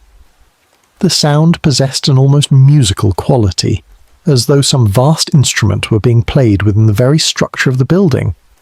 Mrs. Hartwell's whispered words grew more urgent in response, her lips moving faster while her body remained locked in its terrible stillness. Dr. Blackthorne found himself backing toward the door. As the scratching intensified, his rational mind struggling to process sensory information that contradicted everything he believed about the natural world. The geometric patterns on the walls seemed to pulse with their own inner light, while the temperature continued its impossible descent toward levels that should have extinguished all human life. The medical bag slipped from his numb fingers, its contents scattering across the floorboards with sounds that echoed far too loudly in the frozen air. Bottles of laudanum and tinctures of mercury rolled toward corners where the shadows seemed deeper than they should have been, disappearing into darkness that defied the morning light streaming through the windows. Mrs. Hartwell's chair began to rock slightly, though her body remained rigid and her hands never released their grip on the wooden arms. The movement followed the rhythm of the scratching, a gentle back-and-forth motion that suggested some invisible force was providing the impetus. Her whispered words grew clearer, revealing themselves as supplications in a language that predated Latin, yet somehow remained comprehensible to Dr. Blackthorne's horrified understanding. She was begging for release from something that held her consciousness trapped, while her body remained frozen in this mockery of life. The medical examination that had begun with concerns about Mrs. Hartwell's health had transformed into something far more disturbing, a glimpse into realms that existed beyond the boundaries of conventional human experience. Dr. Blackthorne fled the house with a haste that abandoned all professional dignity, leaving behind his medical bag and the patient who could no longer be helped by any remedy known to natural philosophy. The front door slammed shut behind him with a sound like thunder, and he stood gasping in the blessed warmth of the November morning while the windows of number 17 gazed down at him with their blank, frost-covered eyes. The constables who arrived later that afternoon found Mrs. Hartwell exactly as Dr. Blackthorne had described, though they noted that the scratching sounds had ceased entirely. She remained in her chair for another week, neither eating nor drinking, yet somehow maintaining the faint spark of life that prevented her removal to the morgue. When death finally claimed her on the 22nd of November, the coroner's report attributed her passing to natural causes, though the examining physician noted several anomalies that defied medical explanation. The house stood empty once again, adding Mrs. Adelaide Hartwell to the growing list of victims claimed by whatever presence had taken residence within the walls of number 17 Golden Square. Chapter 9. The Inspector's Vigil. The Metropolitan Police Station on Great Marlborough Street hummed with the restless energy of a November evening in 1874. Inspector Frederick Blackwood stood before the coal fire in his cramped office, studying the collection of witness statements that had accumulated on his desk like autumn leaves gathering against a garden wall. The flame cast long shadows across the yellowed papers, each document bearing testimony to the strange occurrences that had plagued Golden Square for the better part of 3 months. Blackwood possessed the weathered countenance of a man who had spent 23 years walking London's darker streets. His grey whiskers bore the permanent scent of pipe tobacco, and his eyes held that peculiar mixture of scepticism and weary acceptance that comes to those who have witnessed humanity's capacity for both evil and inexplicable terror. At 52, he had investigated murders in Whitechapel's most squalid courts, tracked thieves through the labyrinthine tunnels beneath the Thames, and questioned madmen who claimed communion with devils. Yet nothing in his extensive experience had prepared him for the methodical strangeness of Golden Square. The fire crackled, sending sparks up the narrow chimney as Blackwood lifted the first statement from the pile. Mrs. Eleanor Pemberton, formerly of number 15 Golden Square, had vacated her lodgings on the 28th of September after what she described as supernatural manifestations of the most disturbing nature. Her handwriting, initially neat and controlled, deteriorated as her account progressed, becoming increasingly erratic until the final paragraphs resembled the desperate scrawl of someone writing in complete darkness. According to Mrs. Pemberton's testimony, the disturbances had begun with subtle signs. Objects would be discovered in different positions from where they had been placed. The temperature in certain rooms would drop without warning, causing her breath to mist even on warm afternoons. Most unsettling were the sounds, a persistent scratching that seemed to emanate from within the walls themselves, as if something were attempting to claw its way through the very structure of the building. Blackwood set down the first statement and reached for his pipe, packing the bowl with practiced movements while his mind turned over the details. Mrs. Pemberton had been a widow of impeccable reputation, a former governess who had managed the household of a prominent barrister before taking lodgings in Golden Square. She possessed neither the imagination of a novelist nor the hysteria of a woman prone to vapours. Her account bore the steady cadence of someone accustomed to observing and recording facts with precision. The inspector struck a match and drew the flame to his pipe, savouring the familiar ritual as he considered the second statement. Mr. Thomas Whitmore, a clerk in the Treasury Office, had occupied the rooms above Mrs. Pemberton until the 15th of October. His departure had been even more precipitous, occurring in the middle of the night with no notice given to the landlord and several months' rent abandoned. Whitmore's account described phenomena similar to those reported by Mrs. Pemberton, but with additional details that made Blackwood's skin prickle despite his natural scepticism. The scratching sounds had grown more organised, following patterns that suggested intelligence rather than random animal movement. On several occasions, Whitmore claimed to have heard what sounded like muffled conversation, coming from rooms he knew to be empty. When he pressed his ear to the wall, the voices would cease immediately, leaving only the echo of silence and his own racing heartbeat. The third statement belonged to Miss Catherine Ashford, a seamstress who had taken rooms on the ground floor of number 17 for barely a week, before fleeing in what could only be described as abject terror. Her testimony spoke of shadows that moved independently of their sources, of candles that would extinguish themselves in perfectly still air, and of a pervasive sense of being watched by unseen eyes. Most disturbing of all was her description of awakening one morning to find muddy footprints leading from her bedroom door to the window, despite the fact that her rooms were located on the second floor. Blackwood drew deeply on his pipe and moved to the window, gazing out at the fog-shrouded streets below. Gas lamps created pools of amber light that seemed to float in the murky darkness, and the occasional figure hurried past wrapped in heavy coats and scarves. London in November possessed its own particular atmosphere of mystery, when the boundary between the rational and the inexplicable seemed thinner than usual. The inspector's investigation had revealed additional troubling details not contained in the witness statements. The building at number 17 Golden Square had stood vacant for longer periods than typical London properties, suggesting a pattern of disturbed tenancies stretching back several decades. Local parish records indicated an unusual number of sudden deaths and disappearances among former residents, though nothing that would constitute clear evidence of criminal activity. More puzzling still were the reports from constables assigned to patrol the square. Sergeant Mitchell, a reliable officer with 15 years of service, had observed strange lights moving through the upper floors of number 17 during hours when the building should have been empty. When questioned about these sightings, Mitchell described them as not quite like candle flame, nor gaslight either, but something altogether different, a pale, cold illumination that seemed to pulse with its own rhythm.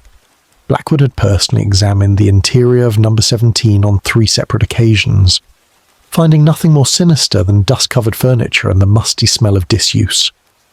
The scratching sounds reported by multiple witnesses remained elusive, manifesting only in the presence of actual tenants. The building structure appeared sound, with no evidence of rodent infestation or settling that might account for the mysterious noises. The most recent tenant, Mrs. Adelaide Hartwell, had taken occupancy of the ground floor rooms barely a month ago. Unlike her predecessors, she had not fled immediately upon experiencing the phenomena. Instead, she had approached Inspector Blackwood directly, requesting police protection and offering to serve as what she termed a witness to whatever forces might be at work within those walls. Mrs. Hartwell presented an intriguing figure in the growing mystery of Golden Square. A widow of middle years, she possessed the practical sensibility of someone who had managed a household through both prosperity and hardship. Her late husband had been a minor official in the Home Office, leaving her with a modest pension and the kind of rational disposition that viewed most supernatural claims with healthy skepticism. Yet her experiences at number 17 had shaken even her pragmatic worldview. In their most recent interview, Mrs. Hartwell had described phenomena that exceeded anything reported by previous tenants. The scratching sounds had evolved into what she characterized as deliberate tapping, following complex rhythms that seemed almost like attempts at communication. Objects in her rooms would be rearranged during her absence, not randomly but with apparent purpose. Books opened to specific pages, mirrors turned to face the wall, photographs of her deceased husband moved to positions where their eyes seemed to follow her movements. Most unsettling of all was Mrs. Hartwell's account of the previous evening. She had awakened near midnight to find her rooms filled with an unnatural chill and the distinct impression that she was not alone. Though she could see nothing in the darkness, she became convinced that someone, or something, was standing at the foot of her bed, watching her with patient malevolence. The sensation had persisted until dawn, leaving her exhausted and increasingly doubtful of her own perceptions. Blackwood tapped his pipe against the window frame, scattering ash into the darkness below. The rational part of his mind sought conventional explanations, pranksters with access to the building's interior, elaborate schemes designed to drive away tenants for unknown purposes, or perhaps simple hysteria spreading from one susceptible individual to the next. Yet the consistency of the reports, combined with the credible nature of the witnesses, suggested something more complex at work. The inspector had consulted with Dr. Reginald Thornfield, a court physician with extensive experience in matters of mental disturbance. Thornfield's opinion was that mass hysteria could indeed produce similar symptoms in multiple individuals, particularly when combined with the suggestive atmosphere of an old building and the power of rumour to shape perception. However, he acknowledged that the physical evidence, the footprints, the rearranged objects, the observed lights, pointed toward actual phenomena rather than mere delusion. As evening deepened into night, Blackwood made a decision that would have seemed impossible to him just months earlier. He would spend the night at number 17 Golden Square, positioned in Mrs. Hartwell's parlour with pen and paper to document whatever might occur. If the reports were accurate, he would observe and record the phenomena with the methodical precision of a professional investigator. If they proved to be nothing more than overactive imagination and coincidence, his presence might help restore calm to a situation that had already caused considerable disturbance in the neighbourhood. The inspector gathered his materials: notebook, pencil, pocket watch, and a small dark lantern that could be shuttered to prevent its light from interfering with his observations. He also selected his heaviest overcoat, anticipating the unusual cold that seemed to accompany whatever forces were at work within the building. A flask of brandy completed his preparations, though he intended to rely on it only if circumstances became truly extraordinary. Mrs. Hartwell had agreed to his proposal with visible relief, grateful for the presence of official authority during what had become increasingly difficult nights. She had prepared tea and simple provisions, though both understood that eating might prove difficult if the evening produced the phenomena described in her previous accounts. As Blackwood prepared to leave the station, Sergeant Mitchell appeared at his office door with a concerned expression. The sergeant's usual composure had been shaken by several nights of observing Golden Square from the street, watching those strange lights move through empty rooms and hearing sounds that defied rational explanation. "Inspector," Mitchell said quietly, "might I suggest taking another officer with you? The square has an effect on a man's nerves that's not easily described." Blackwood considered the suggestion but ultimately declined. His investigation required careful observation and detailed documentation, tasks better suited to a single investigator than a group. Moreover, he suspected that whatever was occurring at number 17 might be sensitive to the presence of too many observers. The phenomena seemed to manifest most strongly for solitary witnesses, suggesting either natural shyness or calculated intelligence in whatever forces were responsible. The fog had thickened during his preparations, transforming London streets into a maze of shifting shadows and muffled sounds. Blackwood's footsteps echoed against wet cobblestones as he made his way toward Golden Square, his dark lantern casting a narrow beam of light that seemed to be absorbed by the surrounding darkness.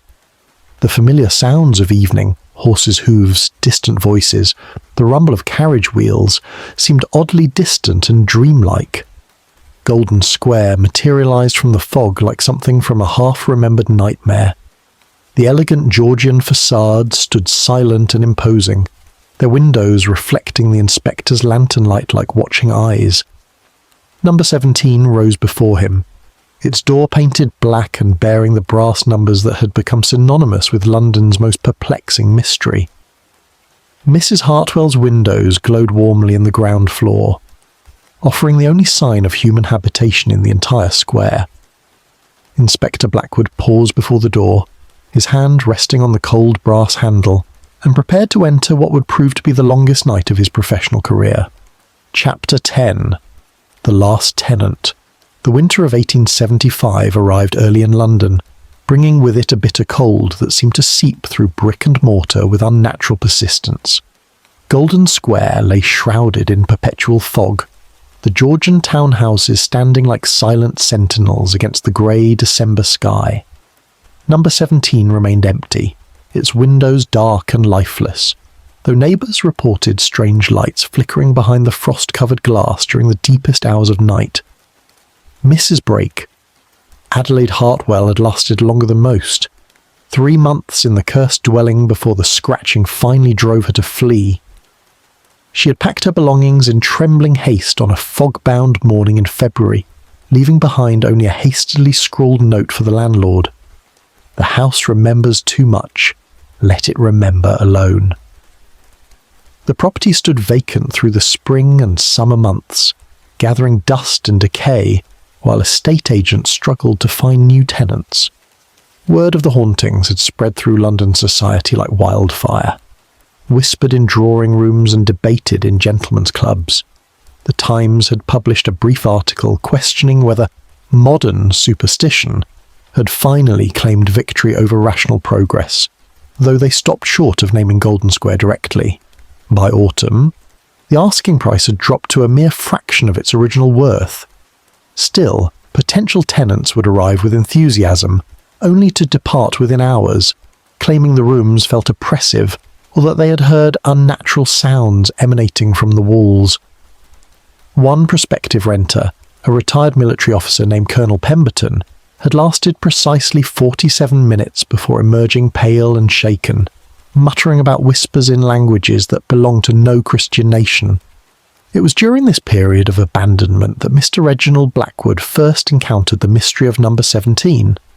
Blackwood was a scholar of considerable reputation, a man who had devoted his life to the study of ancient manuscripts and forgotten histories. His work at the British Museum had earned him recognition among London's intellectual elite, though his fascination with the darker aspects of human knowledge had begun to concern his colleagues. Blackwood had heard the rumours surrounding Golden Square, of course. Such tales spread quickly through the tight circles of London academia, particularly when they concerned properties of historical significance. The Georgian townhouse had intrigued him not for its alleged supernatural manifestations, but for its documented history of unusual incidents spanning nearly a century. His research had uncovered records dating back to 1786, when the house had first gained notoriety following the mysterious disappearance of its original owner, Lord Ashworth.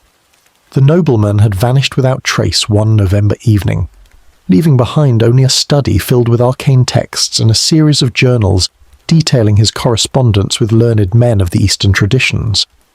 The journals themselves had disappeared shortly after Ashworth's vanishing, though rumours persisted that they had been acquired by private collectors with interests in forbidden knowledge.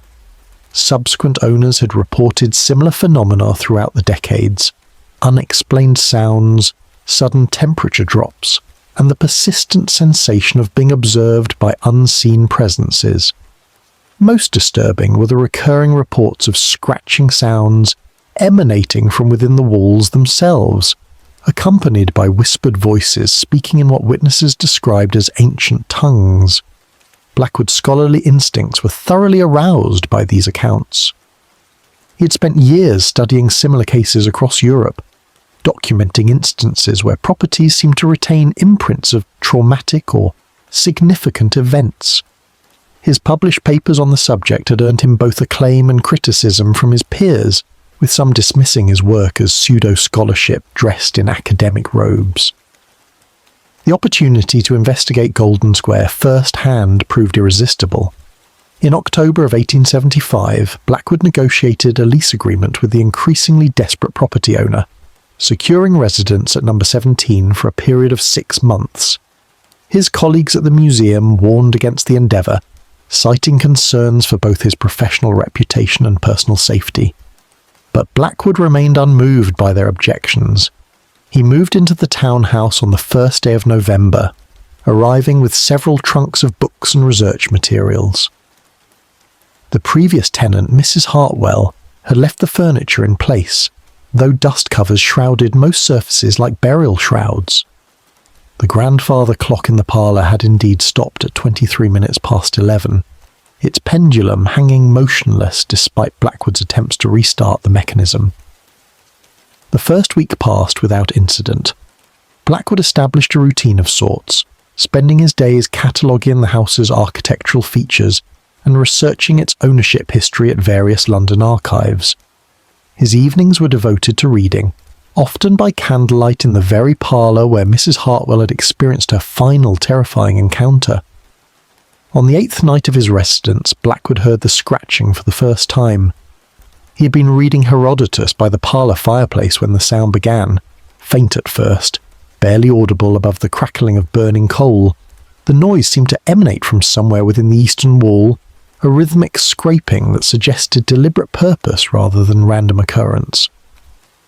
Blackwood set aside his book and approached the wall, pressing his ear against the papered surface.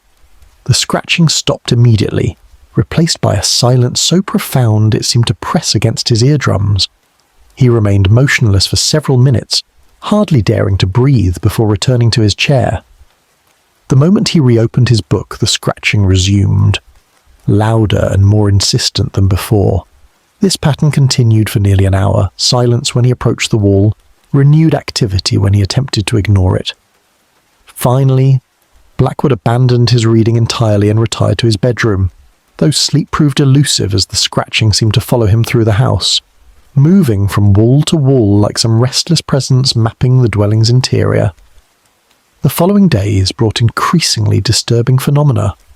Books would be found rearranged in patterns that suggested neither accident nor burglary. The temperature in certain rooms would plummet without warning, causing Blackwood's breath to frost even when fires burned brightly in nearby hearths. Most unsettling were the voices, whispered conversations in what sounded like ancient Greek and Latin, though the words remained frustratingly indistinct. Blackwood documented each incident meticulously, filling pages with detailed observations and theoretical interpretations. His academic training served him well, providing a framework of rational analysis that helped maintain his sanity as the house's manifestations grew stronger. He theorized that the building itself had somehow absorbed the psychic impressions of its former inhabitants, creating a kind of historical echo that replayed traumatic events under specific conditions. The breakthrough came during his third week of residence, when Blackwood discovered a loose floorboard in Lord Ashworth's former study.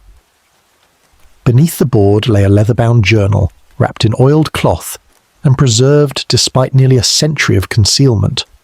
The journal contained Ashworth's final entries, written in increasingly erratic handwriting as his mental state deteriorated. The nobleman's writings revealed an obsession with ancient mystery religions, particularly those concerned with communication beyond death. He had acquired texts and artifacts from various Eastern traditions, attempting to synthesize their teachings into a coherent system of supernatural practice. The journal's final entries described ritual ceremonies conducted within the house itself, designed to thin the veil between worlds and establish contact with those who have passed beyond mortal sight. Ashworth's last entry, dated mere days before his disappearance, spoke of successful contact with entities he described as the guardians of forgotten wisdom. These beings had promised to share ancient knowledge in exchange for a suitable vessel through which they might manifest in the physical world. The journal ended abruptly with a single line: "They come tonight. I go willingly into their embrace." Armed with this knowledge, Blackwood began to understand the true nature of Golden Square's haunting. The house had not merely absorbed random psychic impressions. It had been deliberately transformed into a nexus point between dimensions, a doorway that Lord Ashworth had opened but never properly closed. The scratching sounds, the whispered voices, the sudden temperature drops, all were symptoms of ongoing supernatural activity that had persisted for nearly 9 decades. Yet rather than fleeing like his predecessors, Blackwood found himself drawn deeper into the mystery. His scholarly instincts overcame his survival instincts, compelling him to document and analyze phenomena that defied conventional explanation. He began conducting his own experiments, attempting to communicate with whatever intelligences haunted the dwelling. The results exceeded his most ambitious expectations. The entities responded to properly formulated questions, providing information about historical events that Blackwood later verified through independent research. They spoke of forgotten civilizations, lost texts, and knowledge deliberately suppressed by mainstream academic institutions. Each conversation left Blackwood more convinced that he stood on the threshold of revolutionary discoveries that would reshape human understanding of history and consciousness. December arrived with unprecedented severity, bringing blizzards that isolated Golden Square beneath drifts of pristine snow. Blackwood's colleagues grew concerned when he failed to appear at the museum for several consecutive weeks, though his letters reassured them that his research continued to yield remarkable results. His handwriting in these communications grew increasingly erratic, echoing the deterioration visible in Lord Ashworth's final journal entries. The transformation accelerated as Christmas approached. Blackwood spent entire nights in conversation with his supernatural correspondents, recording their teachings in notebooks that filled with symbols and diagrams bearing no resemblance to conventional scholarship. His physical condition declined noticeably. Colleagues who visited found him gaunt and hollow-eyed, speaking in excited whispers about transcendent revelations and the dissolution of artificial boundaries. On the evening of December 21st, the winter solstice, Blackwood prepared for what he described in his final letter as the ultimate communion.